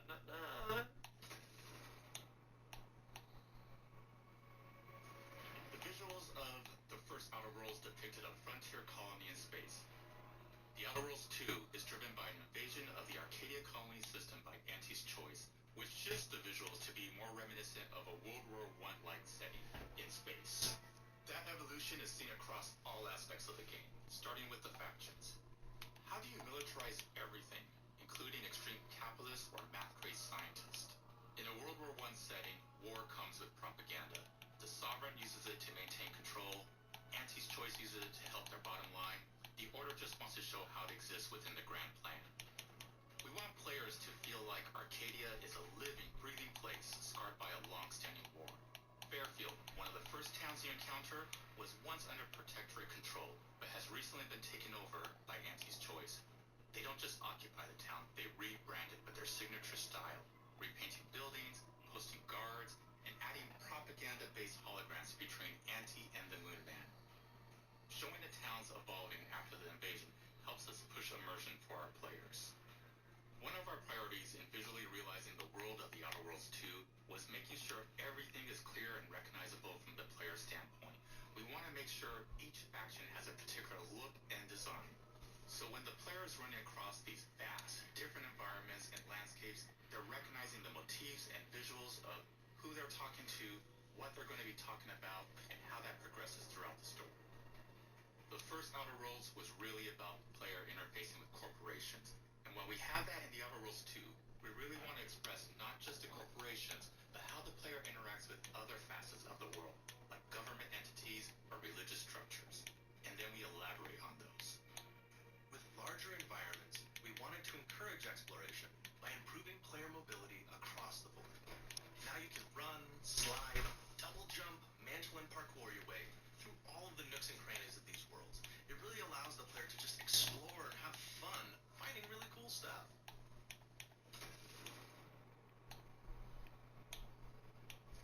We've aimed to make everything in the Outer Worlds 2 better from top to bottom. The RPG elements were the start, but that's touched our story, our art, and especially our gameplay. A good sequel is true to the original. That's first and foremost, right? Like, we don't want to add in a bunch of things as you're making a sequel, right? We want to make it bigger and better in every way. That's what we were trying to do here. And I thought we did not need this consultant. We made enough sequels. We understand how to do this. And I will say, I don't think it's been entirely successful. I am very proud of the combat improvements we have made in the Outer Worlds 2 thanks to my patented combat system. You may be thinking to yourself, it can't be that good. Shush, what are you even talking about? You haven't seen it yet. Watch this. Put a helmet on because I'm about to blow all of your minds with my COMBAT system, combat system. My name is Mark, I'm the head of sequels. Shall we begin? You're thinking, what's C for? C. Capitalize the fact that the people loved the first game. We're going to take those people, we're going to make them buy the sequel, giving out pounds, pounds, pounds. Quick ones, ha, ha. Not you, Dev. Here we go. What comes after C? O. Optimize for player satisfaction. I am terrified of online gamers. Okay, I want to make them happy. So let's, okay? All right. Mobilize the players so they're ready for that sweet, sweet pre-order. Clap with me. Sweet, sweet. You don't have rhythm, Brandon, just say it. Sweet, sweet pre-order. Everybody has a different rhythm, and it's blowing mine. And here we go. B. Burglarize. What is this? It's basically just finding new ways to loot dead bodies. You know what I mean? Right, Otis? Okay, well, it's a big part of the game. A, you gotta agonize about how many people are gonna be angry that we have just put so much combat into this thing and almost no romance at all. We should look at ourselves. What is wrong with us? Huh? We can't have one love story in this? How many people have been in love? Raise your hands. Raise your hand if you're in love. Okay, are you lying? I have a wife. Put your hand down. T. So they're not doing... French, that means two. Sequel. Why do they do this every time? They're like, yeah, we're just not gonna do romance options. Like, what is the issue? Anything is possible. And we've established that we're the best there is, and there's no sequel better than us. And if I could just say one more thing, thank you very much. I know I've kind of changed the world of video games today. For the Outer Worlds 2, we wanted to improve gunplay in every way. We focused on improving the feel of each weapon, the way a weapon snaps into ADS, the way recoil feels when firing, and how impactful our sound effects really sell the weapon's fantasy. To things like how unique reload animation can add a lot of character to each weapon. We've increased the variety of weapons by including new weapon types, but also through a host of fun and unique weaponry. We have things like the Force Blaster that fires out tumors that can explode like grenades, or can even be eaten by the player for additional health. We have a weapon called Rookie's Reward. What the Level hell? up the more you use it throughout the game. And every time it levels up, it's got fun fanfare where it's like shooting out confetti and it's got fun little setup. We have a really fun weapon called the pop-up gun. It fires out ad drones that will distract your enemies with corporate ads, slogans, and jingles. While your enemies are distracted, you can focus fire on them or explode these drones for additional damage. New to the Outer Worlds 2 are throwables. So you can use frag grenades to flush out enemies, smoke grenades to camouflage and escape, distraction devices to bait enemies into a stealth attack,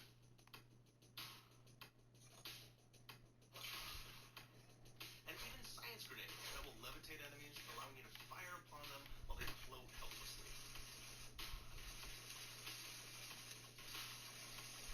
And of course, science weapons are back. We have returning favorites, like the Shrink Ray. This time it's been upgraded, so you can shrink your enemy down to the size of a sprat and run over them, exploding them into bits.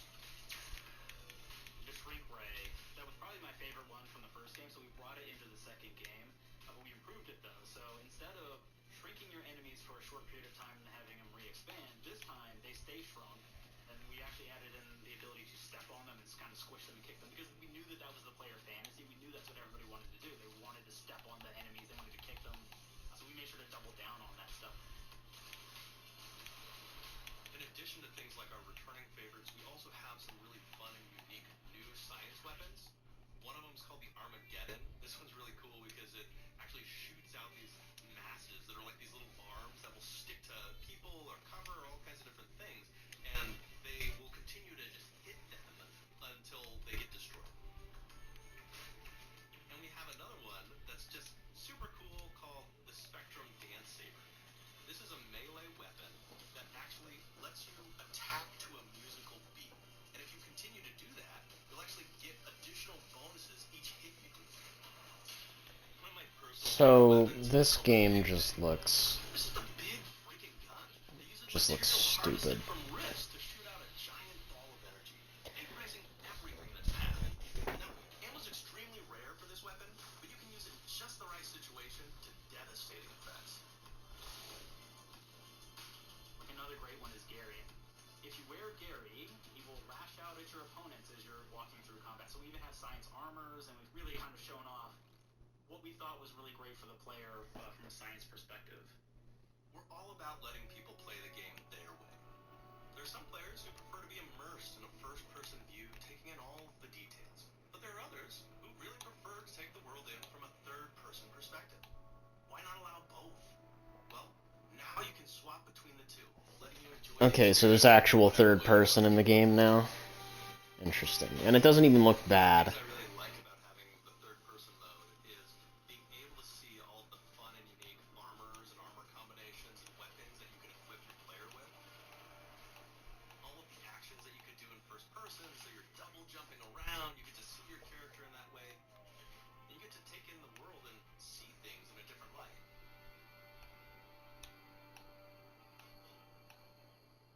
The Outer Worlds 2 is really the biggest game we've ever made.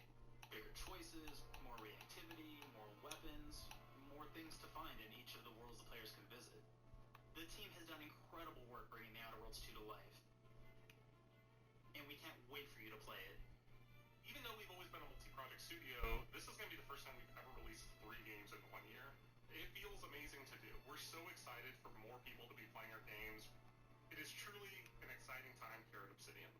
We're exploring worlds big and small while expanding on franchises that we've created, and we have no plans to slow down. We hope you all continue to come along with us as we do what we do best, make your worlds your way.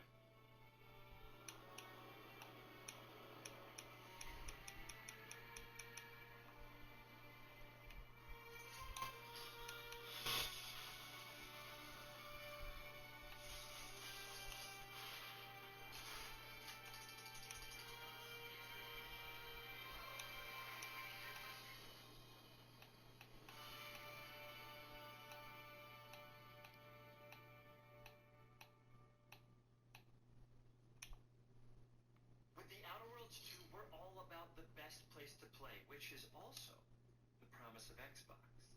You can play the Outer Worlds 2 on this Xbox, but it may be hard to play it when you're staring at all these beautiful holes. Let's cut that. You can play the Outer Worlds 2 on this Xbox. Oh yeah, now that's Microsoft. Or you can take a phone call on this Xbox, then play the Outer Worlds 2 right after. Excuse me, I'm getting a call. Hello? What am I doing? I'm playing the Outer Worlds. Hello? Yeah, this is Mark. I didn't know I had jury duty today. You can play the Outer Worlds 2 on this Xbox, but it takes 2 people to lug around safely. We're gonna go up to my apartment, okay? And this is an Xbox you actually wear that also plays the Outer Worlds 2. What do you think, Claire? This is amazing. Are you playing? I think so. Fantastic. So now this is actually not an Xbox, so you cannot play the Outer Worlds 2 on it. You can't play anything on this. I guess bread. You ever play bread where you take it out of one slab, put it in the other? I don't have friends. If you pre-order the premium edition now, you'll get early access, which is like a prequel to the sequel, or is launch the sequel to the pre-order, or like, why are any of us alive at any time? It doesn't matter. Either way, my job here is done. It's time for the Grounded 2 portion of the Direct, which is sort of like the sequel to the Outer Worlds 2 portion of the Direct, which I absolutely just hit a home run with. You know, it's really nice to see my influence go on to other games. Take it away, team.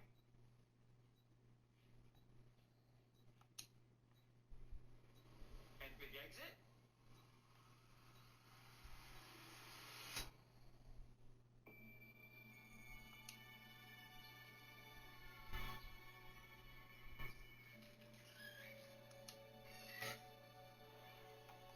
We're so proud of Grounded.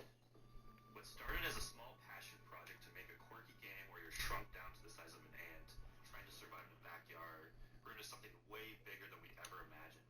Over 25 million of you jumped in, explored, built, crafted, and fought off giant bugs together. 25 million, huh? Is that a real number?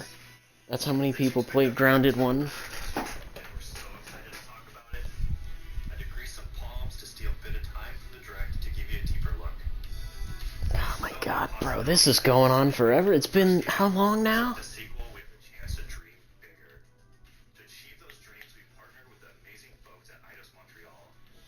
Together, we're taking Grounded from the backyard to an even larger world, the Brook Hollow Community Park. When we started working on Grounded 2, we knew that we wanted to make a bigger world.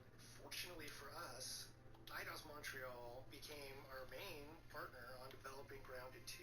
They have a lot of similarities to the sorts of things that are important to us at Obsidian. They tend to make very narratively strong games. They make games with really deep characters and great character progression. They make games with great gameplay. Everyone at Eidos Montreal is thrilled and honored to be working with Obsidian Entertainment. Our two studios share a lot of DNA. The same things that are important to Obsidian Entertainment are important to us. Choice and consequences, player communities, and doing justice to great IPs and great franchises. The fact that we're the first partners that they're working with to make a sequel to their franchise feels like we're an important part of their history. The events of Grounded 2 take place 2 years after the first game. The same 4 teenagers are returning. So there's Max, Hoops, Willow, and Pete.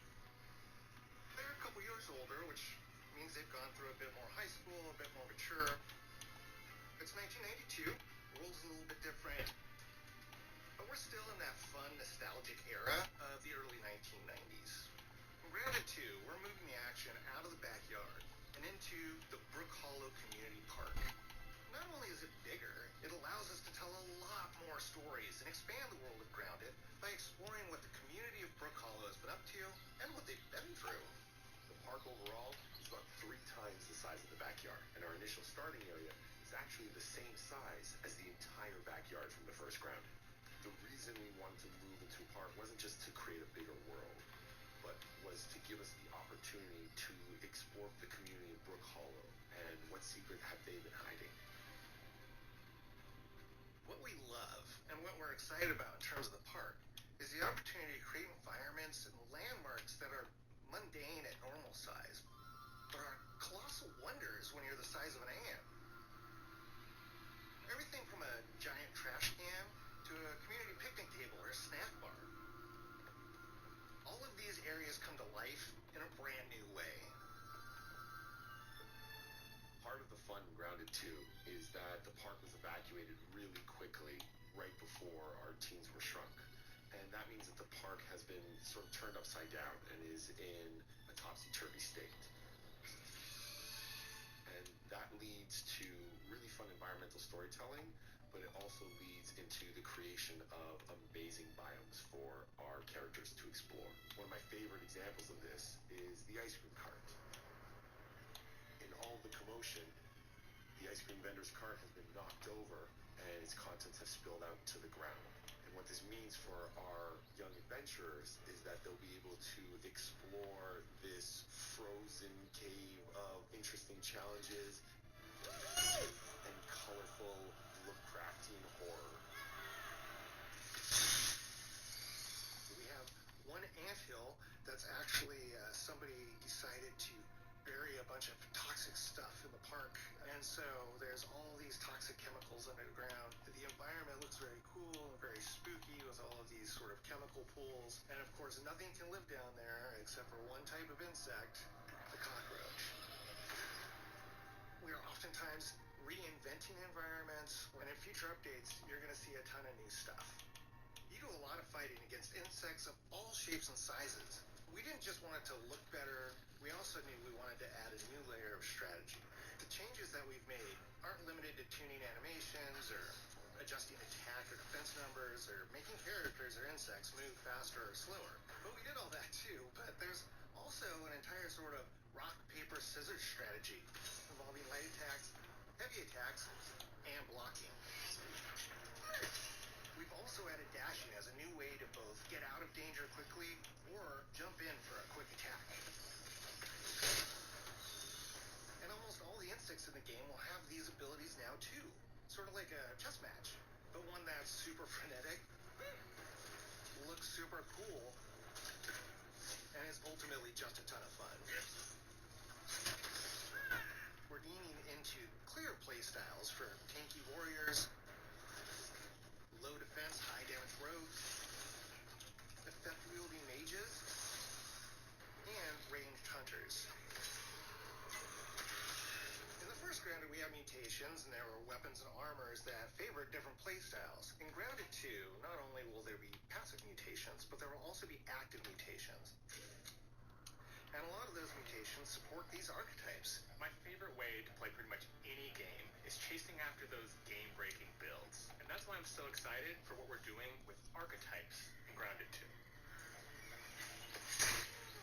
I'm all in on the rogue. Now, you can even dual-wield daggers. I've been dialing in this glass cannon build that stacks ambush, assassin, and cardio fan mutations with the Wolfbane daggers and the Wolf Spider armor. It lets me open up combat with massive backstab damage that also inflicts venom. Then, I can use the extra stamina to reposition and try to dodge, rinse, and repeat. It's high risk, high reward, and absolute chaos in all the best way. I'm looking forward to seeing what wild combos the community comes up with and what they inevitably break once they get their hands on the archetype system.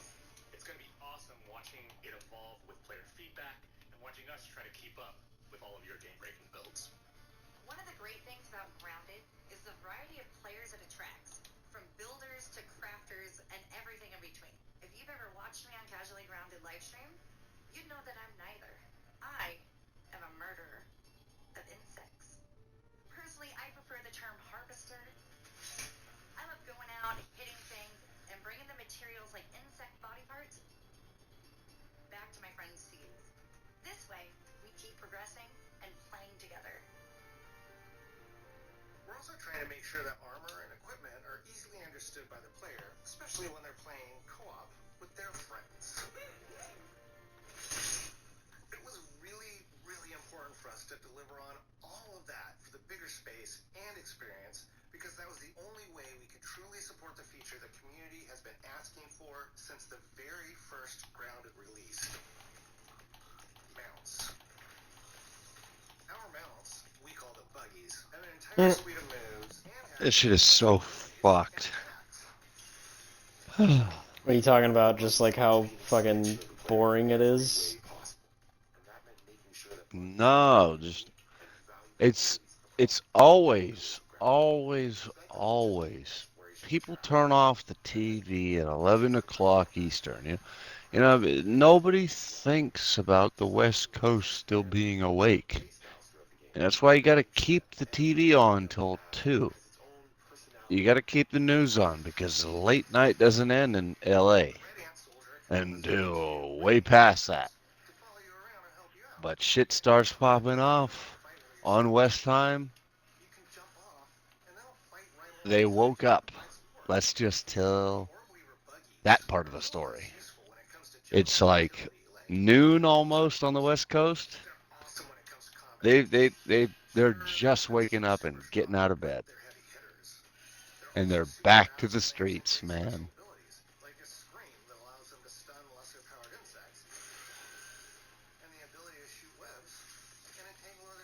And the things that they're saying,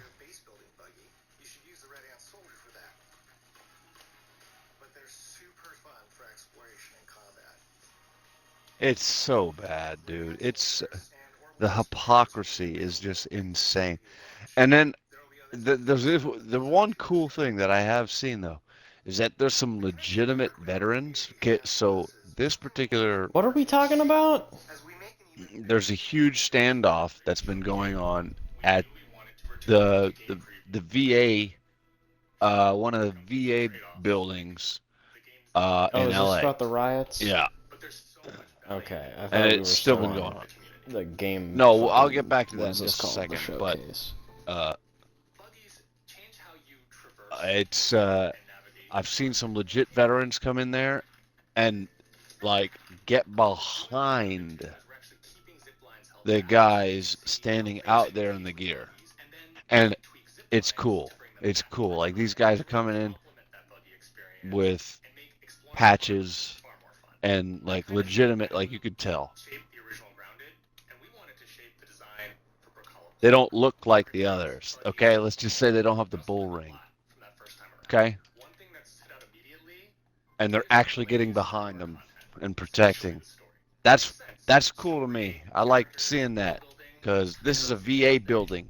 This is not an ICE detention center.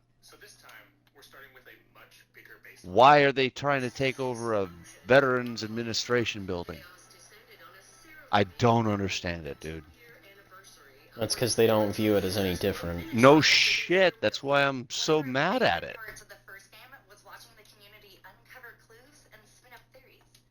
So which channel are you watching? I'm still on the Game Awards one? whatchamacallit. Yeah, it's just they're just talking about fucking Grounded 2 now, and I'm like, is this really the game that we're giving a direct to? You know what I mean? Like, no offense. I just didn't see What a else are whole they lot gonna? of people playing Grounded. You know what I mean?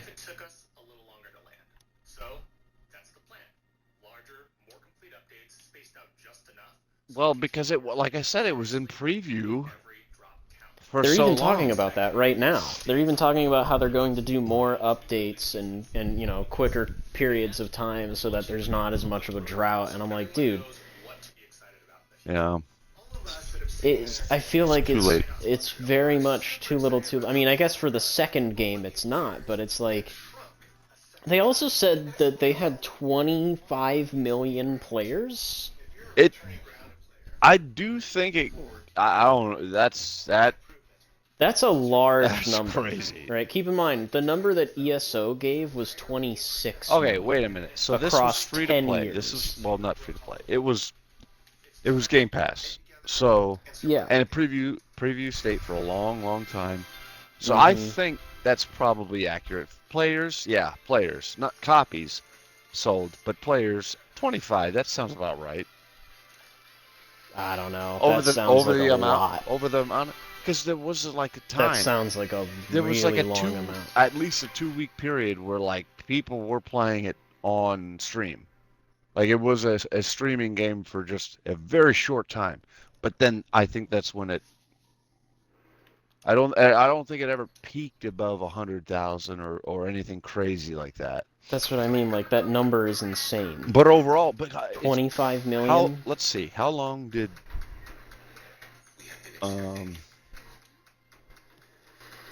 This is where it starts. We can change the world as we know it. Can you handle that? Let's do this. So the game was in preview for over 2 years. Yeah, that's insane. Mind you, that was a public preview. That was in Game Pass preview. Before that, I think it was out, I want to say 2018, 2019.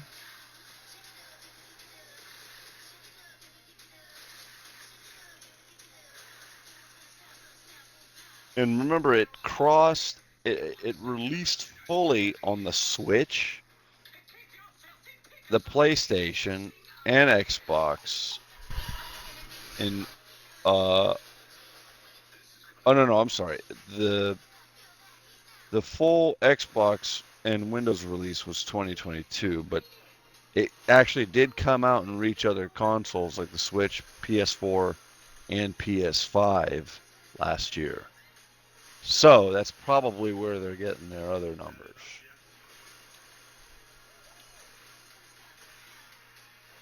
It just seems like a lot.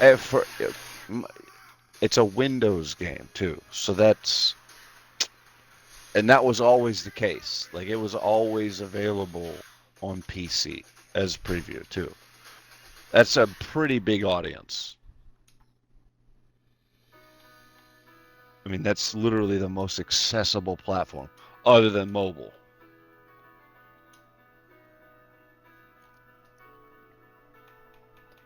And that's it. It's over. Yeah.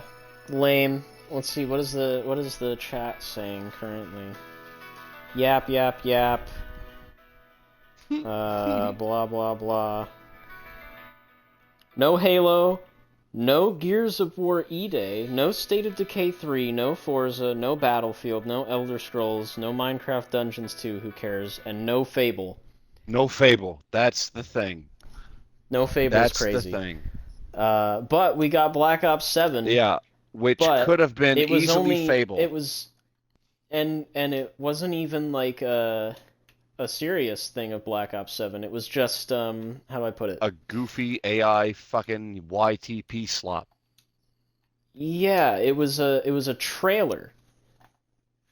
You know what I mean? It wasn't even the AI real deal. slop. Like, we didn't get gameplay. Nobody understood anything. And I refuse to try to come to terms with it. I don't want to. I'm at peace knowing that I don't care. They can't even get the game that's currently out right. But yet, the Shadow Drop is just another addition to a very widely available fucking franchise. Like, it's available everywhere. You think this is Xbox specific, nigga? Sorry. That ain't it, son. Like, please. Yeah, it wasn't, Like, it could have easily been fucking Fable. Like, that really would have been amazing. there would have been something at least, instead of the nothing we got.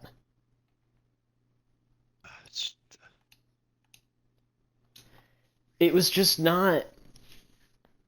It's one, Black Ops 7 is not what I wanted to see. Exactly. I'm still reeling from Black Ops 6, right? And what I saw of Black Ops 7 from what they were showing us there, it looked like more of the shit that I didn't like about Black Ops 6, where it was all this mind-bending bullshit and whatnot, and I'm like, what is Call of Duty turning into? Mm-hmm. You know what I mean? What are we doing? It's a simulation. Why is it like this? Why are we doing all this hallucinogenic shit? Like, can't we just go back to Russia? Things were so much simpler. Yeah.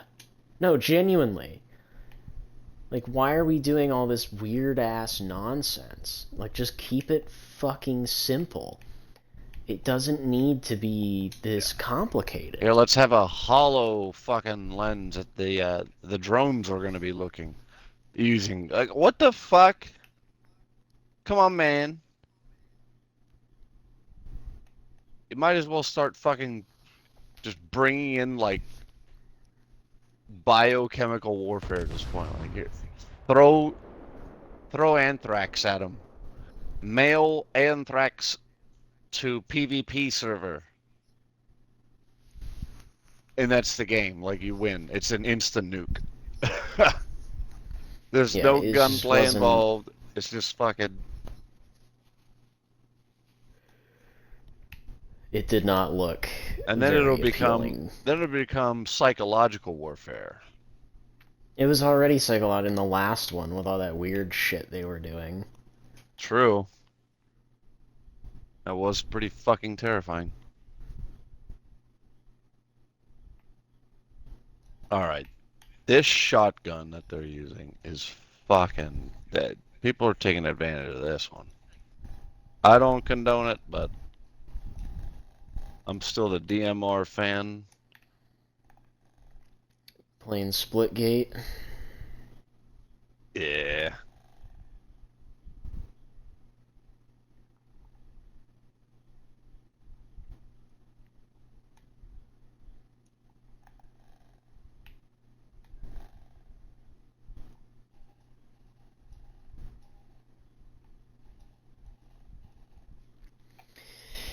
Yeah, this that was just disappointing. That was just not good. There's not even like much to fucking say either. I think that's the worst part. Is there's nothing to even talk about. It was just boring. The lack of Fable. The lack of Fable is crazy. Well, we already know that it got pushed back, so clearly, like, something went fucking wrong in development somewhere. Because it was supposed to come out 2026, and now I've heard it's been pushed back another year. So, obviously, that's not going to happen. Yeah, and he did mention it. Did they? I didn't even notice. He snuck it in, he snuck Fable in, but he didn't say anything about it. Right, of course. I think he actually kind of dissed it. He was like, no Fable. Or, I don't know. Might have been that aggressive. Yeah, right. Maybe not. Thanks. No Fable. Great.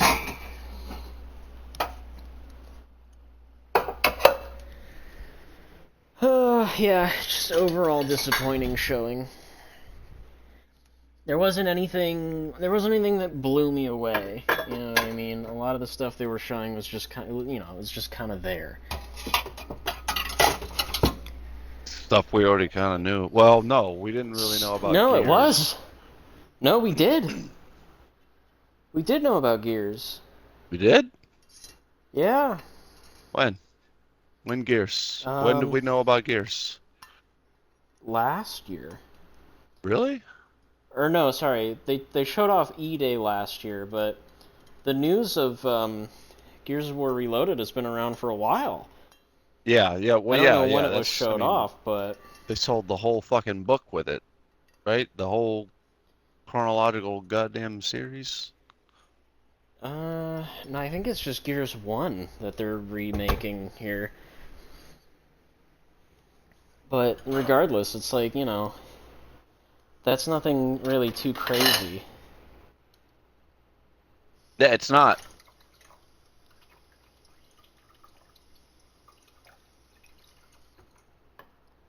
Like, I don't see that one being a big... You're right, no Forza seller. Horizon stuff. Either. No Forza stuff in general. That's why I was shocked. No Forza, they just had... have... They just had the main driving Forza one come out last year. Or this... It was earlier this year, I don't fucking know. And I do find it quite funny, no Starfield! Starfield? What's Starfield? Exactly. No Starfield, no Elder Scrolls, right?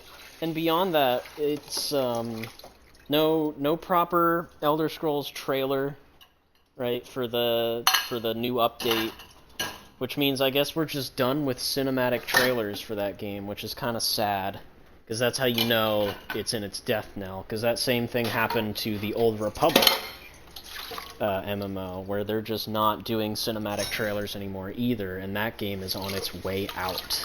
Like that, I guarantee you that shit will not last much longer. So I think ESO is in that same boat, where it is definitely on its last legs, and we are quickly approaching the terminus there's no point. mention of 6. I mean, nothing. Nothing for 6, yeah. And that's supposed to come out, what, next year was the original intent? At least that's what Todd has said in interviews. and we've heard and seen nothing about it, Nope. that's bad. Right, and this showcase should be the time to do it, no? I would have thought. This is their E3 replacement. Yep. And this felt lacking. This felt significantly lacking. Like, there's nothing here. Maybe everything's just gonna drop. It's just gonna shadow drop. Like they did with Oblivion. Yep. Because they saw how successful that was, maybe. But I feel like that's not good for business at the end of the day. Like, that worked for Oblivion because Oblivion's a big deal. And we already... Whoops, I just poured water all over the fucking place, goddamn. But that worked for Oblivion because Oblivion is a big deal, and we already know what we're getting with Oblivion. With Elder Scrolls 6, we don't know what the fuck we're getting. You know what I mean? And with Bethesda's track record in terms of the games they're making, right? Like, who is actually excited for Elder Scrolls 6 at this point? Who's actually interested in seeing Elder Scrolls 6? Or who thinks it's going to be good? You know what I mean? Fucking... The shills, that's it. The shills and the people who are just hardcore Yeah, the shills, literally. Bethesda bros forever. And that's it. Right? Like, I've said it before, we have that right one there, short the shills. where it's like, you know, the fucking Elder Scrolls 6 will not be good. Mark my words. You know? I want it to be good. Don't get me wrong, it's not like I want it to fail.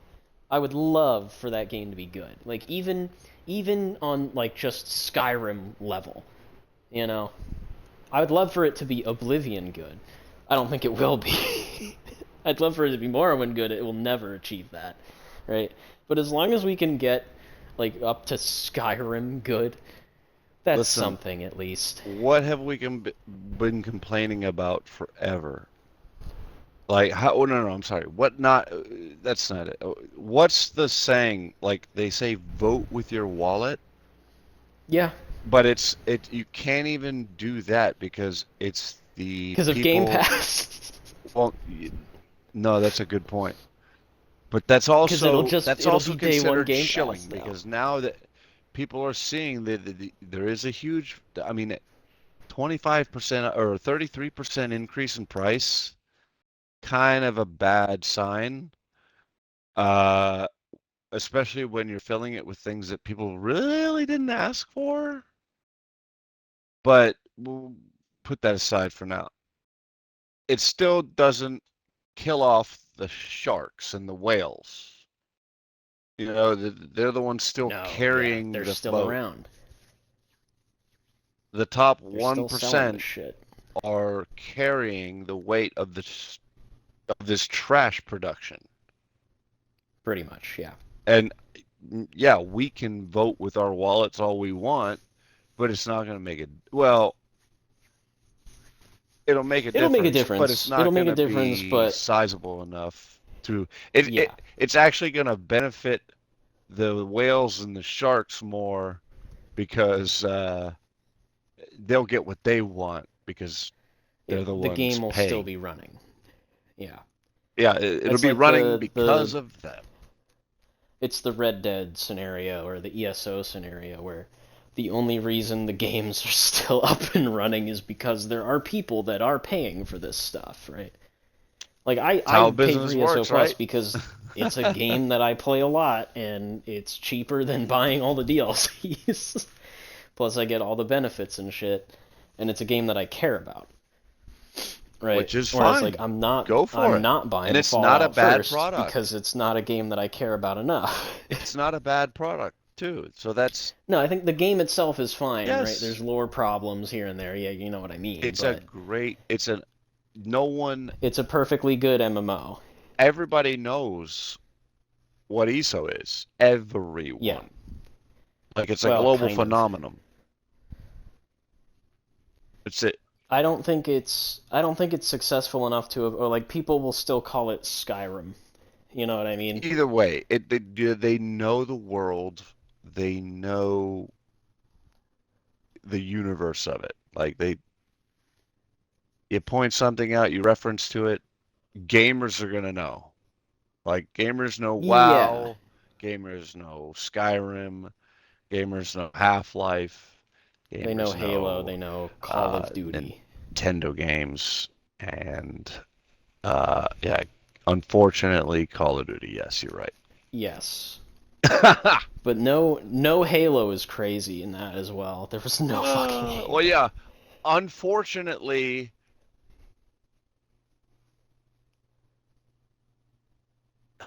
that's tough. That's sad. That's really sad because that's like my really that's a happy time for me, man. Halo Yeah. Combat Evolved was so fucking amazing. And so now we got nothing. Not even any like here's what's coming for Infinite. You know what I mean? Nothing. Nothing. We get nothing. What are Infinite? Well, apparently they've still been doing updates. No, I know, but they just put out a shotgun. Oh, shotgun. Mm-hmm. A gravity hammer shotgun. Excuse me? Yep. Like a bang stick? Yeah. So it's a double barrel shotgun with a gravity hammer on the bottom. That's and fucking it has a gravity wild. hammer melee. It's actually fun as fuck. Is that like a game? But Is that like a playlist? Dedicated playlist? I don't think so. I'm sure someone's made a custom game with it by now. But it's a pickup. It's a power weapon. Oh. Still, that sounds kind of. I mean, is there any traversal benefits to it? I think it can push you around. It definitely throws people. It actually has different physics to the gravity hammer. The gravity hammer can throw vehicles really far. This thing can't. But this thing can fucking launch people. Like, it throws them. It throws people, and it throws, like, objects much farther. I wanna push you around, and I will. It's very weird. But yeah, not really the best showcase. Kind of a lacking one. It really seems like they're putting a lot of money on Obsidian. And if Outer Worlds 2 and Grounded fail, then Obsidian will probably dissolve. I think it is a bad choice as well. I think it's well, I guess bad choice isn't the right word. I think it's putting too much on one studio, and you can tell. Because, like you said like Avowed was, you said it was not good. I think it was a totally fine game, but I definitely think there's things in it where it's like, this could have been fleshed out more, or this could have been done better. I think it was too fast of an MMO or an RPG. I think it played way too quick for this. Okay, the diversity. That's what I liked about it. The skill tree was so in depth. I wanted everything. I needed more time to expand on it, and that's the biggest issue I had. Was I didn't get to experience all the. I think that all the perks and abilities, yeah, that is a problem that I think it has, and I think that problem would be solved by a New Game Plus.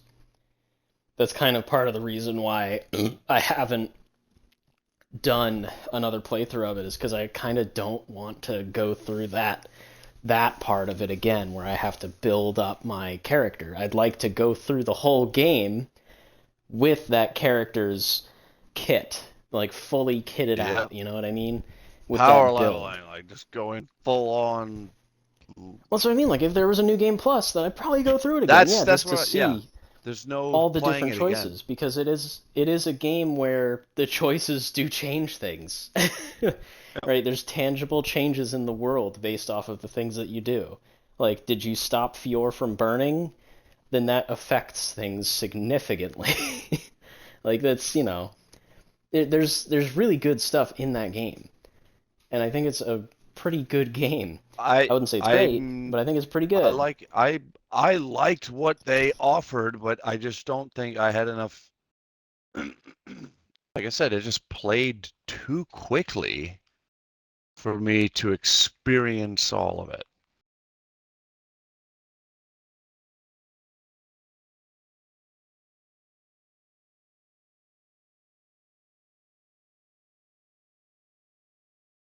It was I over think, before I could start playing it. I don't know. I didn't really. Kind of. I don't think it was over before I could start because like it had a like playthrough wise, right? How many parts is it? It's like 80. I want to say. I think it like just hit 80 parts. Damn. Or 60? I can't You remember. put Hold a on. good month into that then. I did, yeah. Well, it was, it was a good couple of sessions back to back. From like, a couple of 6-hour sessions, pretty much. Let's take a look. Switch count Yeah, real quick. that's a long play session, man, for a game like that. That's pretty good. You were into right, it then. 60, sorry, it was 61 parts total. So it's actually shorter than I thought. So technically, I'm halfway done with the playthrough on the second channel. Because I think I put out part 36. Yeah, so literally about more than halfway done now. I do need to edit those videos today so that I can put them out progressively throughout the week. But, yeah, it was a short game, relatively speaking.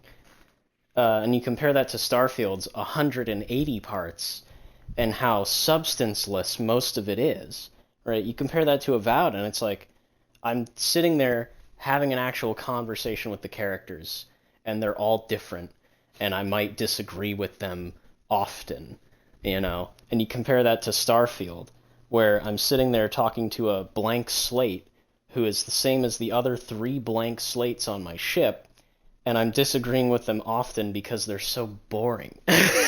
Whereas in Avowed, I'm disagreeing with them because they feel like real people, and they're saying things that I don't like, or they're getting mad at me for things that I did, in some cases that I didn't have a choice in the matter, because the game bugged.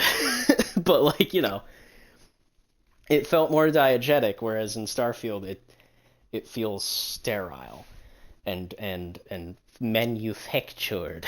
You know what I mean? Yes. Whereas Avowed, it felt organic, and it felt like the Obsidian writers were back. The ones that I remembered, where it's like, oh yeah, the character writers, the good ones, right? Where were they in the Outer Worlds? Where'd they go? And just knowing that you had to hunt them down though. In Outer Worlds, No, in Avowed. In Avowed? No, the characters were all pretty good. Really? You think so? I thought so. I think Kai was pretty good. The only one I didn't like was Yatsley. I didn't care for Yatsley. I liked Marius quite a bit, and I liked, what's her name? Oh god, Giada. I like Giada. I just wish I had more time with Giada, because I spent, like, maybe all of an hour with her character. I didn't get to experience the character building that you did. Right. Yeah, because a lot of the early game is very front-loaded with a lot of the stuff that could be described as boring. Or hidden. Yes, yeah. Oh, that first area has so much hidden stuff in it. Yeah. There's so many things that I just straight up missed. And I didn't do like 100% completion. I mean, I did all the quests and everything, but I didn't go exploring for all the items because most of them, like I realized pretty quick, it's like I'm just not going to use most of these, and I don't care enough about this game to go through all of that. Especially when I looked up what most of them looked like or what they did, I'm like, yeah, I'm just not touching those. I'm not using them.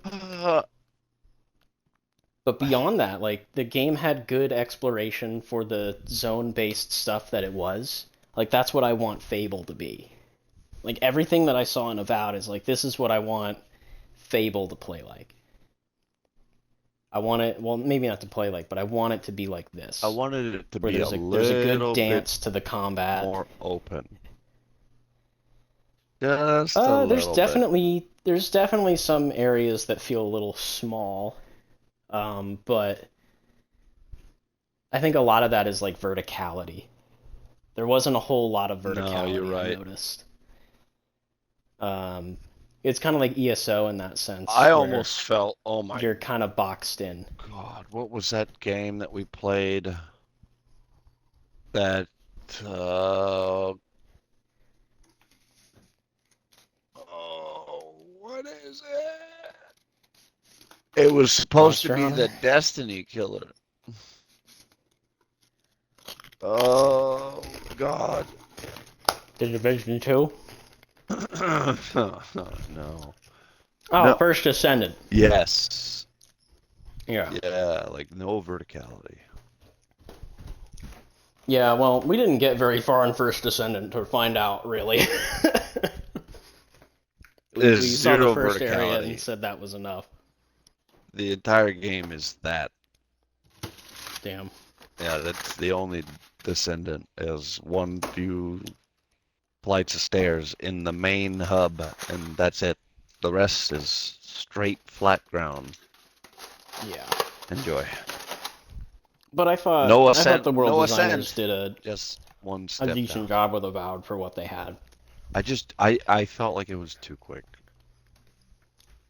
It definitely Or can be. my run through was too quick, perhaps.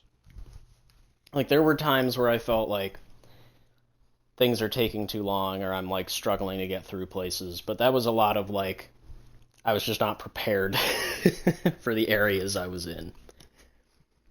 Well, that's the other thing. I wanted to be, but you couldn't because it was like gated behind progress. Like you had to progress in order to unlock certain things, but like you couldn't just Mm-hmm. farm. You couldn't just grind levels, dude. No. Which sucks. That's kind of what I want. I want to go in overpowered. I want to go in crazy, just balls to Well, the that's what wall, I liked buff the about it is fuck that it out of wasn't me. that kind of game. Like it was more of a struggle and that made it more fun. But if it was a It longer was like a game, if I had a longer game to play it, it would make sense. But I had very few things to choose. It was almost like, okay, if Starfield had a new game plus that wasn't like, they have their set, what, 1 through 10, and then it's just like crazy. Like, if it was just a normal new game plus, difficulty gets harder, and that's the only modification,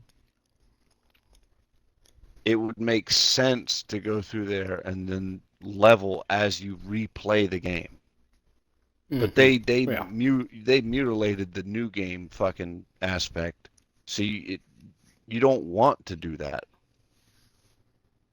In Starfield or In in Starfield, but yeah, because it's such a chore. yeah, but in Avowed, if I wanted to, like, I'm looking at this as like a Souls kind of game where I want to Yeah. go and level the fuck up. Like, I don't want to have to deal with the struggles, even though I'm choosing to go the hardest route. I Right. don't want to go I in mean, with I can debuffs. understand that, but it's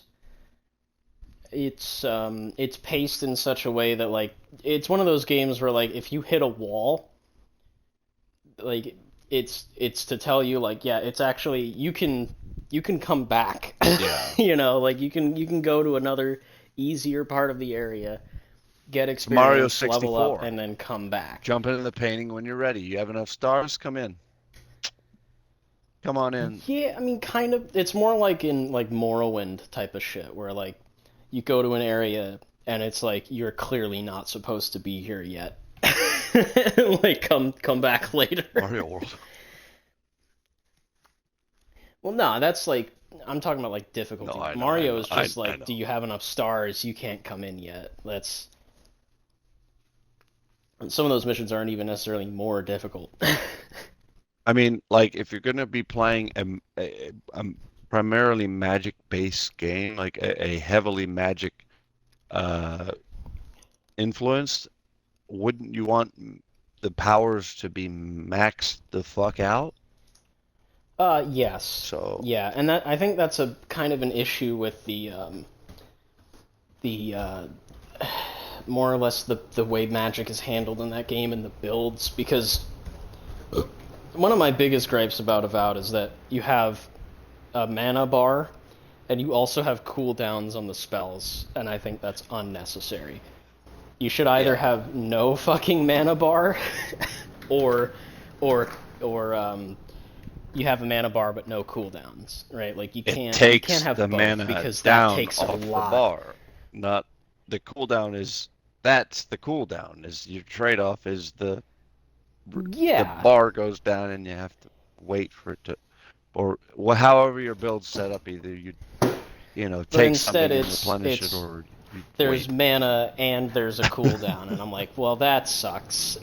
Because oftentimes I'm sitting there like, okay, I gotta wait 20 seconds for my spell to be ready so that I can throw it at this fucking electric box or whatever. I'm like, ah. And it's you have to pick and choose what you use. Well, on PC you'll have better hotkeys, but yes, Well, you for the most part, yeah, you gotta pick and choose what exactly you're going to use, and that's annoying. But I don't know. I had a pretty decent setup that carried me pretty much throughout most of the game. Was I used the ice shards so that I could deal with any water puzzles that came up. I had the lightning because that shit is busted. The one that just bounces between people, that shit's crazy. And I used the fireball because it was just a large AoE that I could just lob at people. I think that AoE fire is what I had as well. Yeah, it's a good one. That's a good one. And the more you upgrade it, it just lowers the cooldown. I So you think I really just can just had kind that of because I spam thought them. it was the most fun. It is. It is. Just throwing fire at people is Yeah. pretty entertaining. And I ran the great sword. Literally, it was just a Witcher build. Okay. Well, I was that's just kind of like cool. big great sword, the horse cutter or whatever that you find in the second area, like pretty quickly. I just missed it completely and had to come back to get it. But that thing stuns like crazy, so you'll get a lot of those stun attacks going off. So I know there you was one actually part in had one of like the recent a episodes. real build. I see. I Oh yeah, I always go in with the mutant builds because I want to be that. I want to be pumped full of fucking everything. yeah. Bring that Well, that's the Geiger problem. counter It's over near not me that. and it'll break, bitch. That's the issue. Is that it's not one of those kind of games. It's one of those games where you have to spec into something. Because otherwise, like, you can't really be a jack of all trades because there's not enough points in the game to do it. It's not trying to be Skyrim. It's trying to be more of a traditional RPG experience, Right. which I kind of appreciated.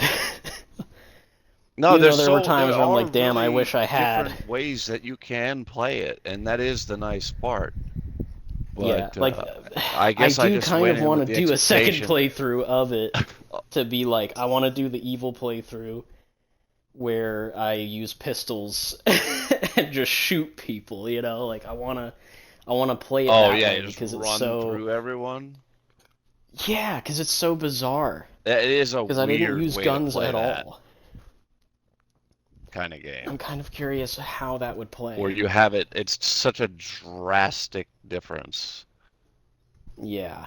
It's like Yeah. this is the easy way. Haha, Because cheat code. I enjoyed playing it as The Witcher because it's like it was raw and visceral, and the melee combat is pretty satisfying.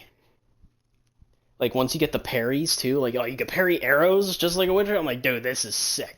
That like it started getting really fun. Like once you got all of those abilities, and I think that is the problem is that all of the cool shit that's like gameplay altering is like mid game, and most people aren't going to make it that far. I think that was the big flaw for it. But Outer Worlds doesn't really have that same like character wise there's nothing compelling there. Um, and then of course the big theme of it being capitalism bad, this and that, blah blah blah. really makes me less interested in it as a result. And plus, no romances, and they even said that for this game too. No romances once again. Why? Why not? What is the deal with that? What, Persona 4? Nah, for Outer Worlds. They were like, yeah, you can't romance people yet again. Well, because this isn't Fable. I guess. But like I could tell like Avowed had them at some point, but they got cut. And you can tell because there's only one left in the game, and it's Kai, and I'm not about to fuck a dude, sorry. Like, that's honestly kind of annoying. And there's some implied stuff with Giada, but like, it's weird because it's like, these feel like leftover, things that would have been implemented a lot more if they had time and, staff devoted to it instead of being, apparently, split between 3 fucking games. That's where I think the problems are going to come up. That's like, I think Avowed kind of suffered from that because, like, if it had a little bit more attention and a little bit more care given to it, it probably would have been a much better game. And we would have actually been hearing about it a lot more than what it got, which was fucking radio silence. But instead, they've split their dev team between 3 projects, and I just don't see that working out for them. I don't think Obsidian is that big of a company Yeah, you might to be right. They might accomplish be something just like taking on that. too much.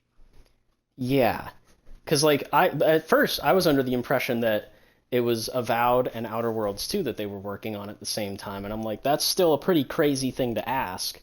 Now we're finding out that they were also doing Grounded 2 at the same time, and it's like, I can't possibly imagine any of these coming out and doing well anymore.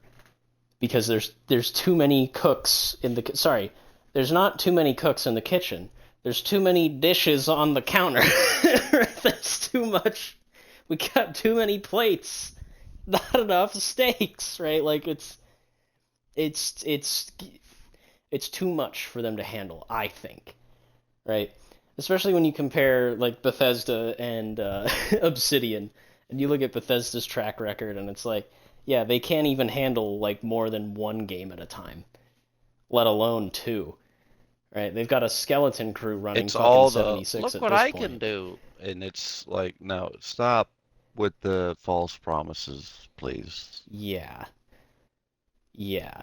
And watching that direct didn't give me a whole lot of hope because it was just full of bad skits and, like, dumb shit.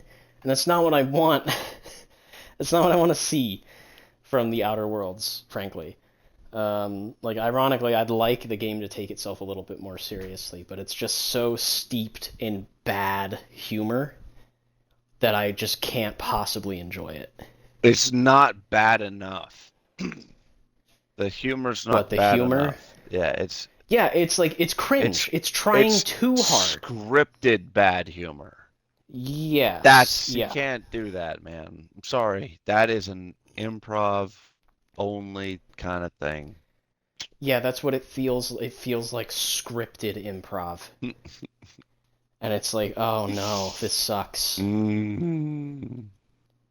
when they highlighted, like, oh yeah, we gave the character dumb options because people love those. It's like, like I'm just groaning at that. Cause like, Thank you. One more thing to chase that I didn't want.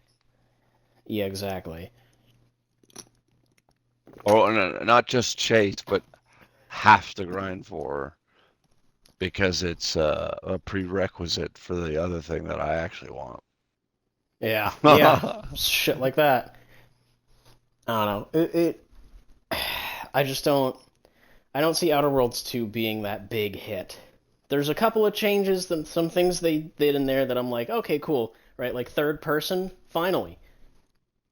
Thank God. Oh my God! It took a Can whole you imagine game for if them they to did add that third with person. High on Life?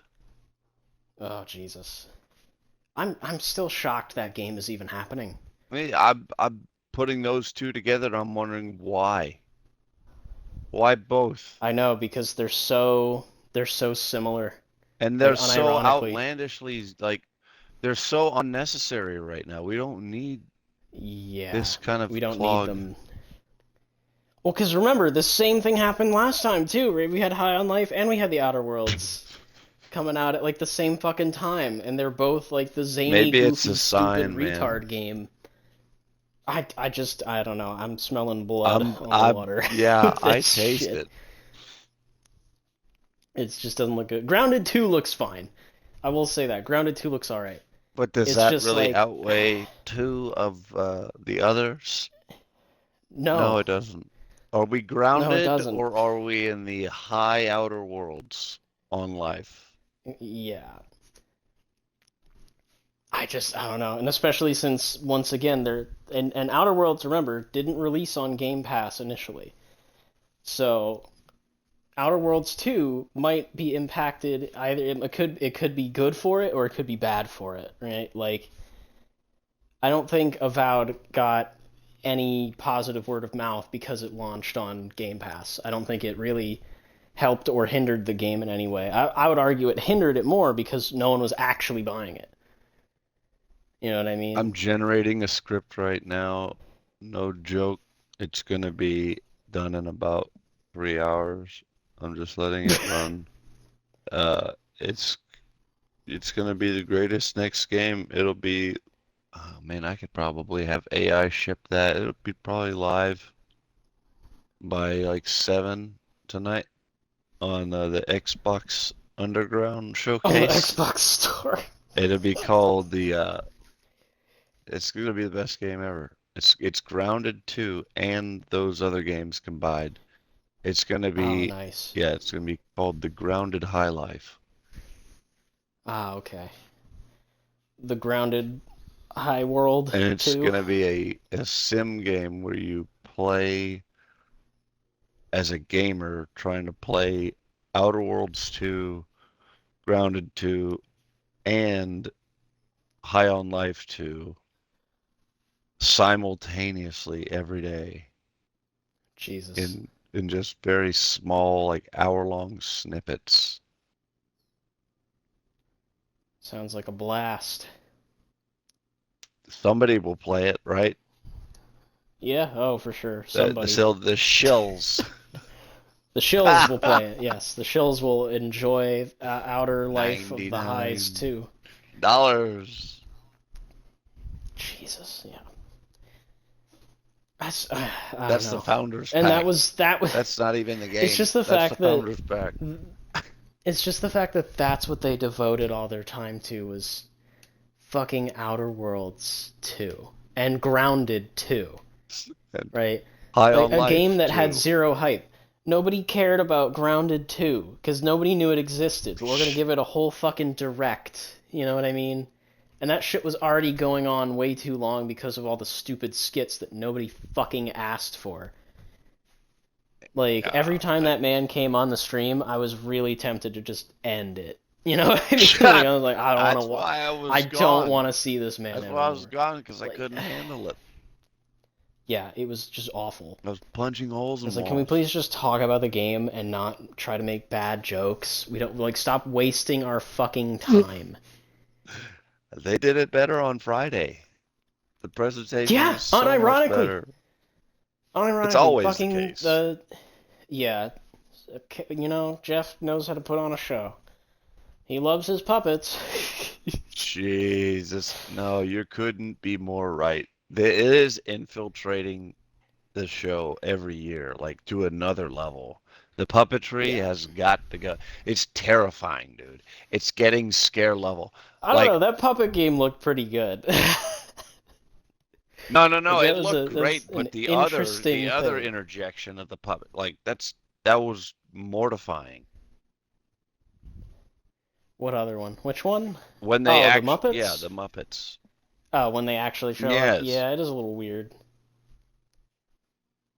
Yeah, the boxing yeah, game was I don't fine. I mean, that's fine. Especially VR, Yeah, that's cool. what I mean. Like, as much as, like, we didn't have anything to talk about for Summer Games Fest, it's just because none of those games were appealing to us. It's not what we wanted to see. You know? It's cool stuff. It's just, I don't care. Right, like the only thing in there that actually looked really good to me was Onimusha. Like that actually looked fucking sick. Now that we saw like proper gameplay, that looks I amazing. would say like a lot of these things are honestly And they trying to go showed, for the streamer game type thing. Like it wants to be a quick, I don't know, like the boxing game. Like who's gonna devote time to? Are you gonna invest money in that game? Like what's it? You gonna put over 1,000 hours into that boxing game? no, 100?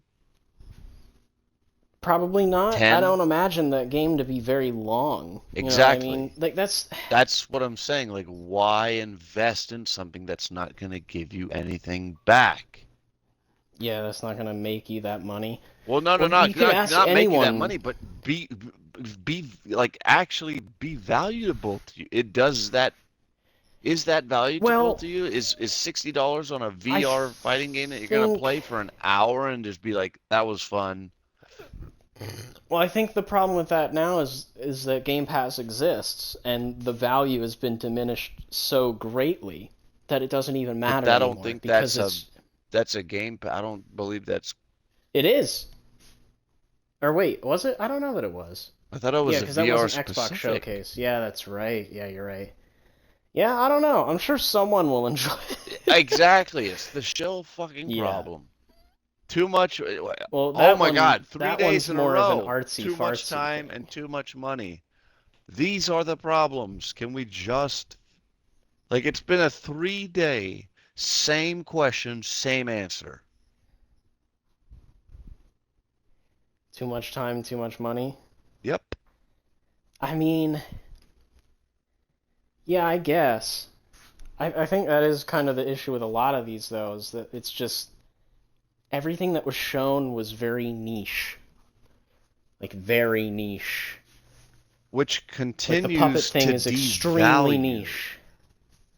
everything else because not like everybody obviously wants to have this at their fingertips. They want all of this at their Yeah. fingertips, but they're not streamers, man. They're not top level people. You know, Right, but they don't have to they don't be. have to be, but It's not. no, you're right. It doesn't. But like the everyday person is not going to be like, "Oh, I'm excited about every fucking game here. I can't wait to play everything." It's No, yeah, not. definitely not everyone, but that's why they show them, because some people might be. Right? It doesn't matter if not everyone is loving the puppet game or not everyone's loving the stop motion claymation game. Some people are going to see that and be like, that's for me. I You think know, that is a that's what great they show game. them. I think that stop motion game is Oh yeah, amazing. just looking at both of those, they look incredible and are like miracle works Yeah, for that's devotion how and they look. passion. That Yes, to like me those are real. Like deserves someone made that because they wanted to, not because they were told. right. That could be Um, that I'm just throwing my 2 cents in there. That could be maybe a Game of considered the Year yes contender just looking at it. because of how Just much looking at it. effort goes in. It just but it has to be the game has to be. That says Good. it. Yeah, but I can't imagine that a project like that would end up being I bad. don't You know, know? but you never know. But it could be Yeah. like the effort behind it is clear. Like it's this was somebody's passion and they ran with Yes. it and that's good. That is good. But And you compare that to slop. the Call of Slop 7, yeah. Slop of Duty. Everybody thought Fucking that was fucking Alan Wake 3 for a moment, dude. You That's know what that, I was right? thinking too. I'm sitting there like, what the fuck is this, right? Because I was looking at that guy and I'm like, he looks awfully familiar. And I was looking at that robot too. And then And I'm peeling like, the that fucking robot looks doors awfully of the familiar. storage container open. Yeah, That everything about it felt. was weird. It felt distinctly not Call of Duty. And then when Menendez showed up and said, David Mason, I'm sitting there like, what are we doing? Did we even get a date? What? What are we doing? I don't know. I was too flabbergasted by how bad that was to even think, when is this coming out? I might have been rubbing my eyes at the moment, like in disbelief. You know what I'm saying? Yeah, I know what you're saying. I don't I just, think I caught the date if there was one. yeah, I just don't, Let me look. I just don't want it, you know? I don't want it. Why is that the I don't shadow want drop it. at the end? Who I fucking don't like? want it. We have one more world premiere. Like who? That's that. You're gonna close it out with that. Well, Yeah, and he said, didn't he, what, or no, it was, no. I was gonna say, didn't he say world fucking premiere? I was like, oh, no, wait, that was a different one. But, yeah, it's just, I'm not interested. nope. Not interested. And it's also, the only interesting thing about it is that Menendez is alive, which implies a specific canonical ending to Black Ops 2. Or maybe not a specific one, but at least one where he survives. Of which there's only like 2. So I find that to be relatively strange. But I don't know where to go All of these are acid with level that from games. there. I will give you one thing I liked, man. Tony Hawk, Pro Skater 3 and 4. Tony Hawk, yeah, but we'll see how it performs. Because remember, those remakes Oh are no, like actively reviled. they don't play well at all. Everything's so Exactly. the input delay is not good. That's the biggest issue for me, I think. It's not the picture. That's not the issue. It's the actual inputs. Yeah. I don't know. I just, there's nothing in there that really made me go, oh boy, I can't wait. And I just, honestly, the funniest thing to me is no Starfield. No Starfield is comedy gold to me, bro. Because it's just like, yeah, all of you motherfuckers eat shit. Eat shit. Starfield will never be good. it will never be good. Yeah, It'll never. they didn't even mention. Not even a mention. No mention of Bethesda anything aside from ESO, and they don't even make that. It didn't even And have the to be ESO mention anything was literally big. just. No, I know. Honestly, it could have just been, hey, it's me, Todd. We're working on a DLC right now. You know, like that. I can't give you anything else, but we're working on it. Right? The fact that Just they didn't say something. anything tells me like they're not working on anything for this game. And like I said, remember when the Watchtower fucking creation came out, I was like, this little paid for creation, this $10 creation, shits on anything that Bethesda ever can or will do for Starfield from this point on because it's too good. Right? Oh, you can have your own fleet of ships that follow you around? It's over. It's over. That's something that should have been saved for an official release, not a creation. They're cooked. They're fucked. They're completely fucked. Because now, right, like, if Bethesda were to ever release any more content, what are they going to do? How are they going to one-up that? Unless they just steal it. But they can't. Because of their terms and conditions or whatever. They can't do that. Because it would create too many conflicts with the mods. And then it would create conflicts with pay the them mod out ahead authors. of time. They can pay them off. They could just say, I don't "Hey, think this so. is what." I mean, they can. They can do whatever until legislation gets pushed. They really can. I think the long-term consequences of There is pissing no off law. one of your biggest... it doesn't matter. I think the consequences monetarily I'm and saying they communally could. by pissing off... Right, but they won't. They won't. Because the consequences of pissing off one of the biggest and best mod authors you have for not just Starfield, but Fallout and Skyrim is monumental. If you piss them off, right, if you wrong them legally and monetarily in some way, Well, however big I'm or saying small, if they did the pay entire them, community will go against if they you. paid them correctly. if they paid them Well, what they, whatever they work out. but you wouldn't be able to measure. It would be an immeasurable cost Well, because then have them we don't involved, know. recruit them, and have That's what I've. that's Yes, that's that's it. the fucking solution. That's what I've been saying. I was like, why did you allow Kingath to make this mod These when you kids could have are in just STEM hired classes them? making these games that are light years better. Yeah, Please get them into the fucking workforce. Inject them it's like into the why not workforce. hire these people? Eggs. And the funny That's thing what I've is, been preaching, and that's why I'm done. That's why I hung it up last year. That's why they've I was done. hired mods before, or modders, I should say. They've hired modders before. They hired Eleonora to do all of the interior detailing for Starfield. That's why everything looks so fucking cluttered, right? And it's like, yeah, sure, the interior, like all the tables and everything looks great and all, but like, it doesn't mean anything when the economy system sucks and there's no reason to fucking pick anything up.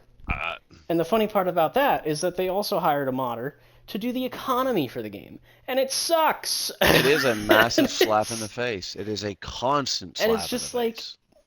yeah, No yeah, and recognition, no nothing. It's just so bizarre. And then on top of that, like the modders still make mods for the game, and it's like, why are these mods for the game? Why not just? Why isn't this just official releases? it's people that have no, and this is really the case. It's people that have no will to compromise. It is their way or the highway. All right, these are Yeah, more than old likely. fucking people that are 60 years old being told by these 16-year-olds a totally different narrative. Well, And they're fighting over that. Most of those modders aren't 16 anymore. They might have started when they were 16, but they're like in their 30s now. I'm talking about That's the crazy I'm talking part. about in studio. Oh, in studio? Yeah. So yeah. it's their way or the highway. They don't want to have the modding community come in and take their jobs. But all that has to happen is that you just add them to it. You don't have them take your job. You have them added to your team.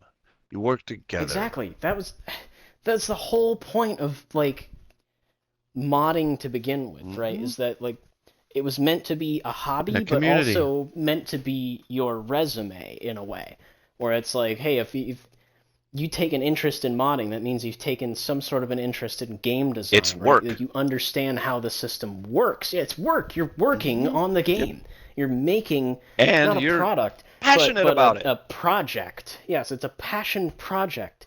Whereas now they've turned everything into products and work.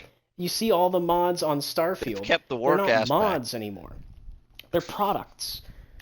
Yeah, they kept the work aspect, but now they're just getting paid for it on a fucking marketplace. Zero passion. And it's commission-based zero passion. bullshit. Commission-based, and you don't really have to update or fix your mods in any way. You can just dodge questions left and right. There's zero customer service. And it's like, I don't know how the refunding works, because I'm not buying this shit. But like, I can only imagine it's not good. You know?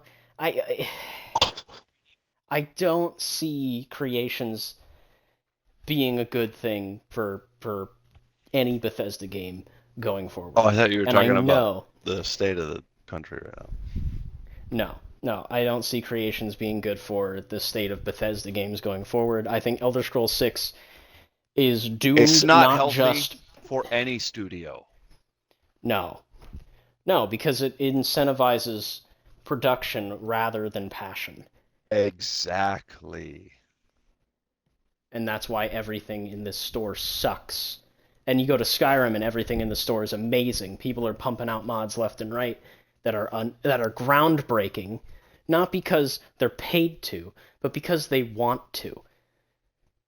That's the difference. I'd rather download something that someone wanted to make than something that someone was paid to make. I think that's why Schedule 1 did so good. Yeah. because they wanted to make that. They weren't paid to make it. They wanted to. I feel a lot of racing sims are like that, really. They're a great community. You know, It's just like with like the they want the most realistic racing. Like that's why can't we have the most? Why can't we have the best MMORPG? If everybody's chasing for the best racing game, and they're clearly there, I'm sorry. You can get a well, it's rig. because an MMO is much harder to make, and Yeah, and it but costs there's a so lot many. to run. There's a lot of people dedicated to the community itself, but they're involved. They're all involved. Nobody's Kind pushing. of. I mean, I don't see one game. I don't see one racing game that has just ousted uh, its community, its modding community, or anybody who's trying to really help. They Oh no, invite them well I in. mean like for like an MMO, you know what I mean? But that's Like, exactly, it's the opposite. yeah. It's there's no compromise. It was set in stone. Like it's just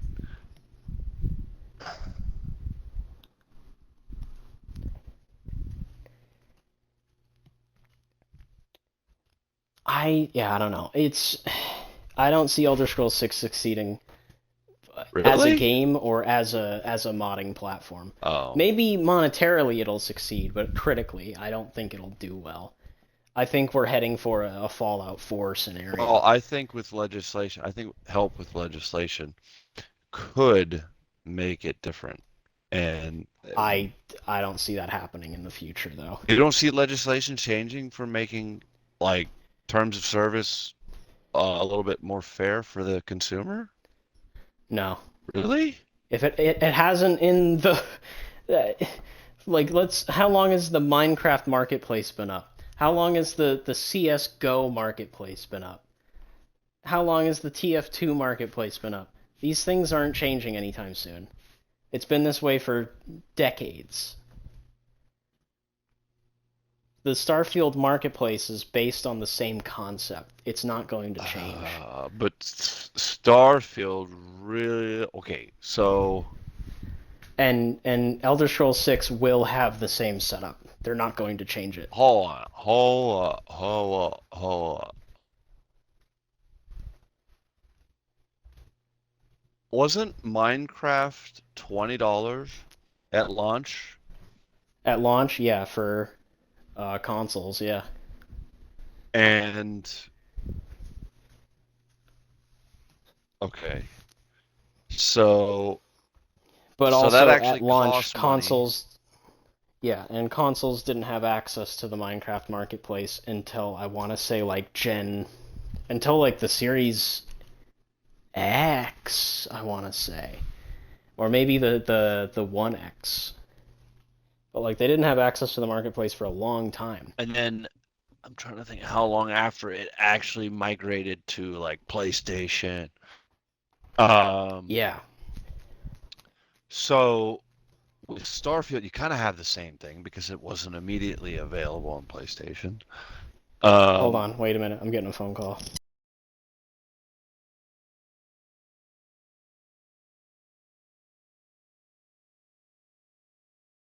It's just a Game Pass game. So I think Starfield just kind of relies on it off the bat, whereas in Minecraft they already had the upfront investments where you paid for the game $20, but this was more of you kind of played it because you had Game Pass thing.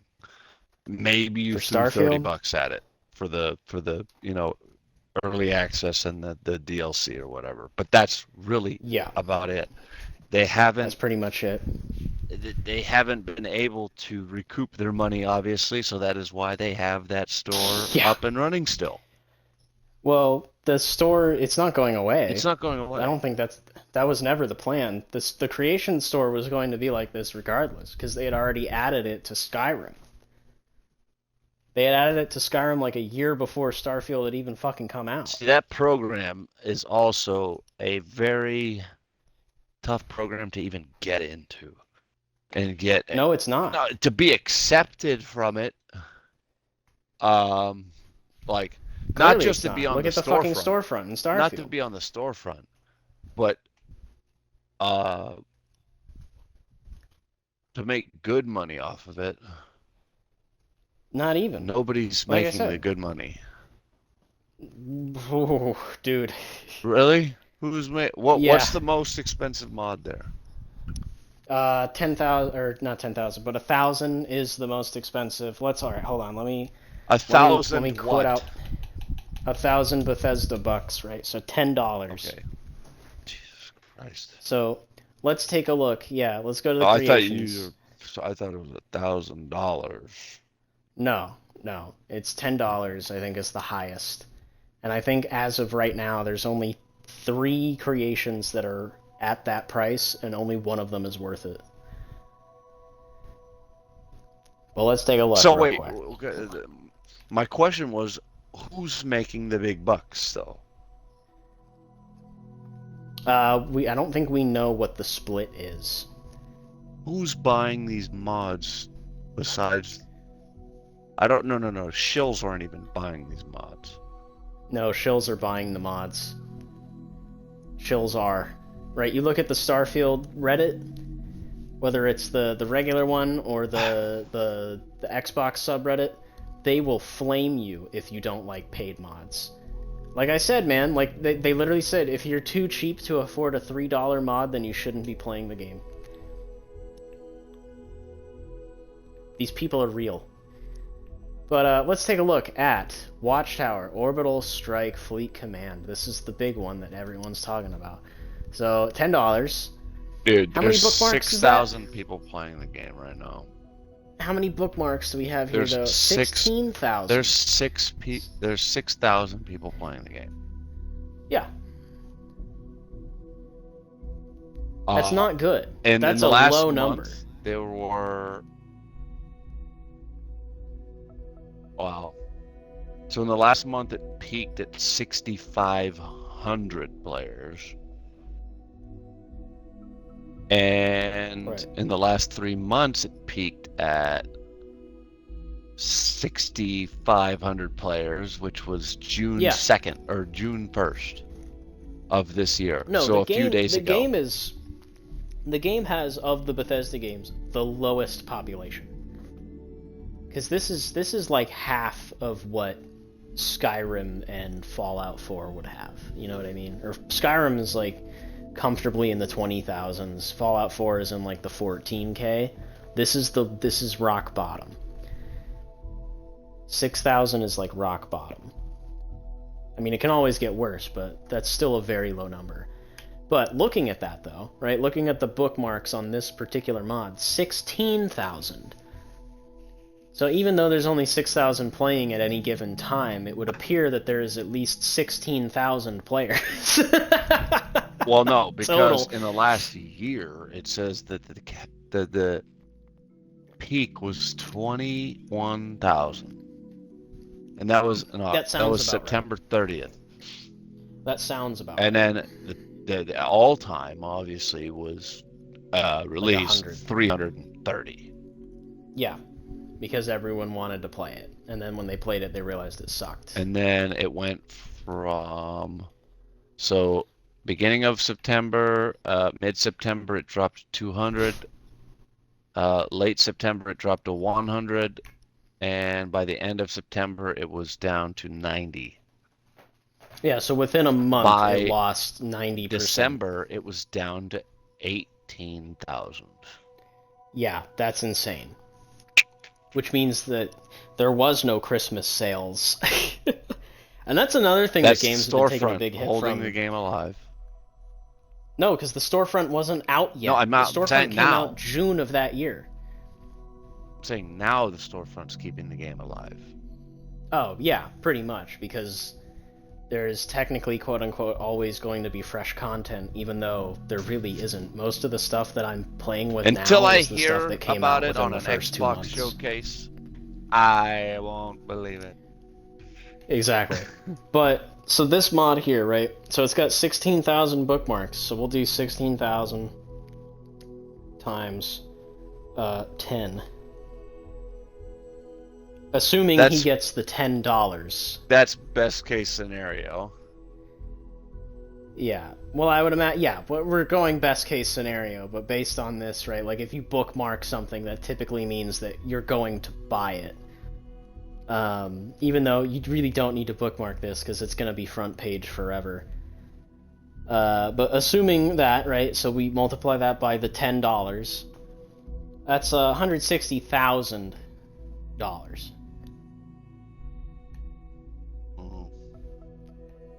And so let's then, divide that by.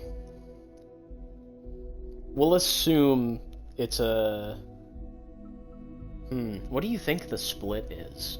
Like even if we do that by half, right? That's still 80,000, right? This guy's making bank off of this. for a year? This only just came out. Oh. Yeah. This came out like maybe 3 weeks ago. But that, again, that's best case scenario. So if we do divide, so Best that's case scenario, 80,000. Let's say assuming- half of those people actually buy it.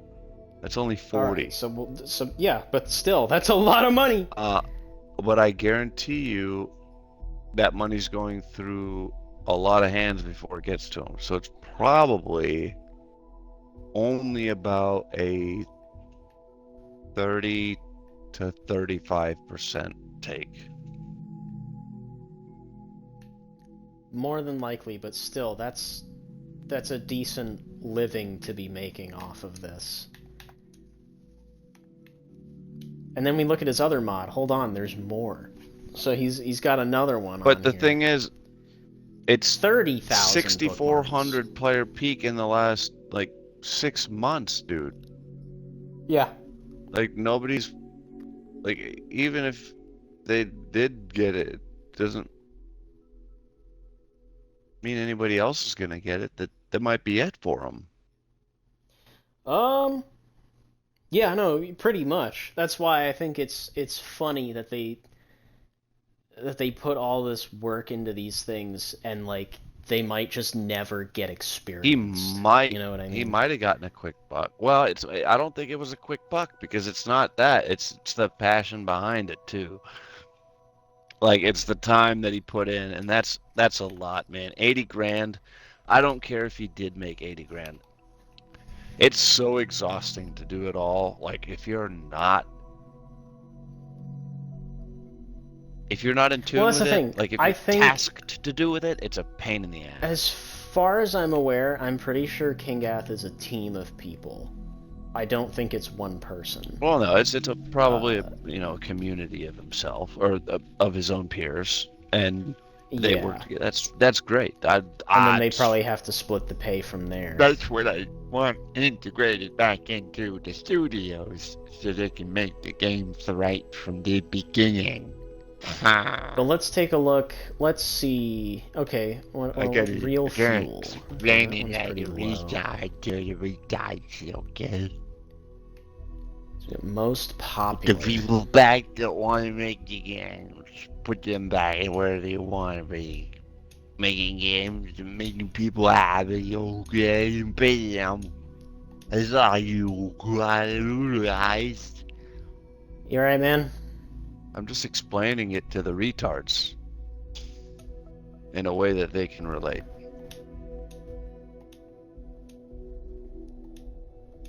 Like it's that. I don't know why it takes so much energy for people to wake up to the common sense factor. Why are we overcomplicating game studios nowadays? Because we need to hire more and more people. Well, no. Wait, are you being sarcastic or what?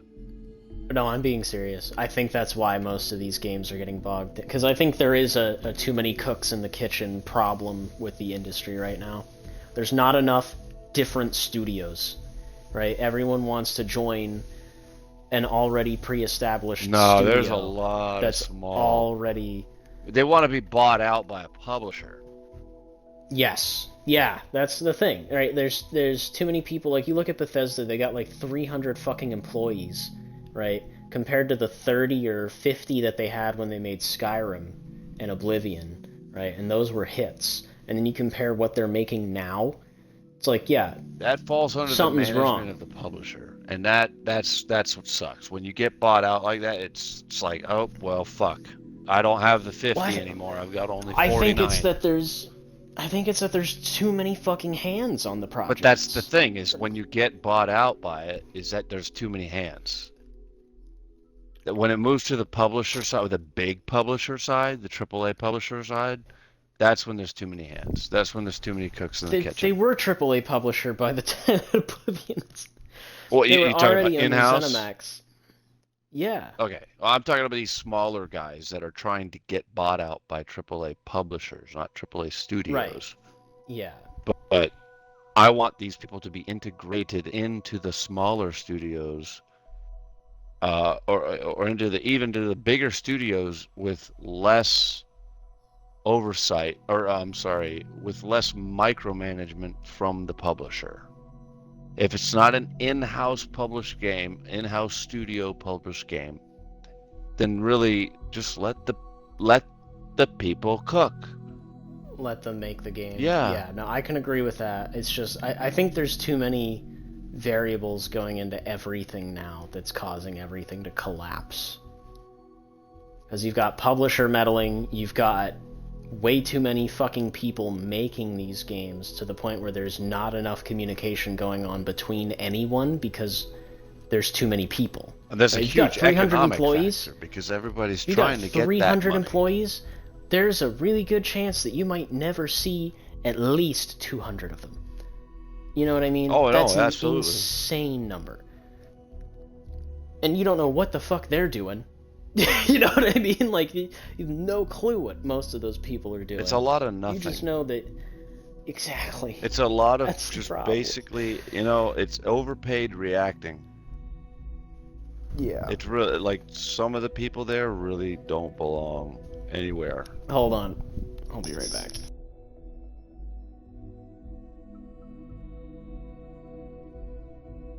I'm...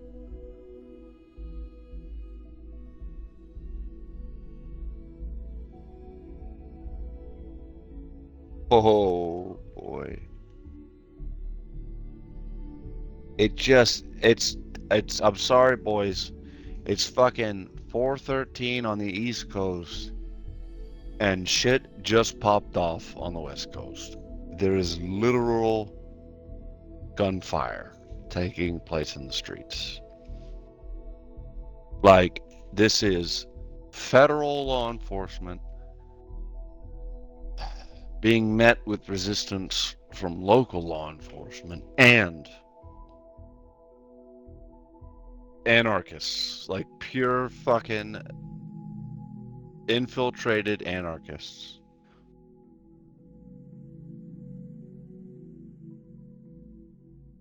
The first shots, I believe, were fired. I hate to say it, but shit's fucking hitting the fan. It hit the fan late last night, but it doesn't look pretty for today. If it's this is already popping off this early, like this wasn't supposed to even be like this. Like they said that there was a peaceful protest planned for an hour from now, and it's already gotten out of hand. We're done. They're gonna shut down the trains again. They're burning American flags. I think it's time we let California go. You got Cumbath over there who thinks he's new and improved, but he's the old stagnant, crusty sock that we know, covering the black-hooded fucking Karen Bass, protecting y'all, while she's out enjoying, $1,000 a plate meals, watching it unfold on her screen. on her phone, just sipping wine that you paid for. In her deluxe apartment in the sky. Damn. Sorry guys, I don't know what to tell you. Y'all ain't America. That ain't it. Y'all ain't America. I think we need to cut off every bit of California. Either physically, like jackhammer that shit off, push it out with some tugboats. See ya. Or we just cut off funding. We just cut off funding and we put up a wall around it and we keep them in. That'll be New Mexico. Point 2.0.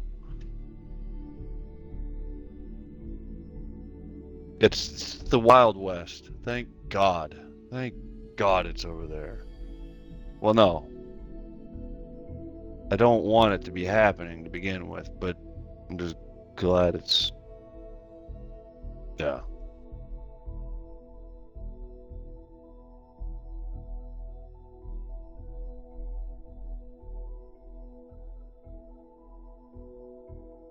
That's terrible, man. Y'all got to do something about it for real. Like it's got to stop. You can't be tearing up your own shit. Like don't do that. Why would you want to go into your own garage and start lighting shit on fire? Like that doesn't make any sense. You wouldn't do that. You wouldn't do that to your own house. So why would you do it to somebody else for no reason? They didn't do anything to you. They're just out there fucking. You're probably gonna beat up a protester that's on your own fucking side because you're that dumb. These people are just itching for a fight. That's all they want. And they're probably gonna get it. I hope they do. I fucking hope they do. They find the fuck out. It's time. It's time.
Alright, I have returned.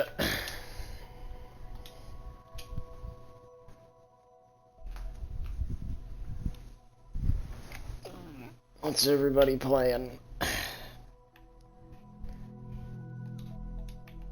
Nothing. Oh, good.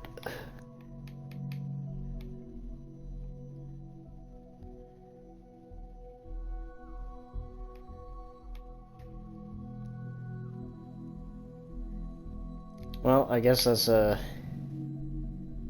good place to end it, with a nice little bathroom break. That showcase sucked. Hopefully it gets better next year.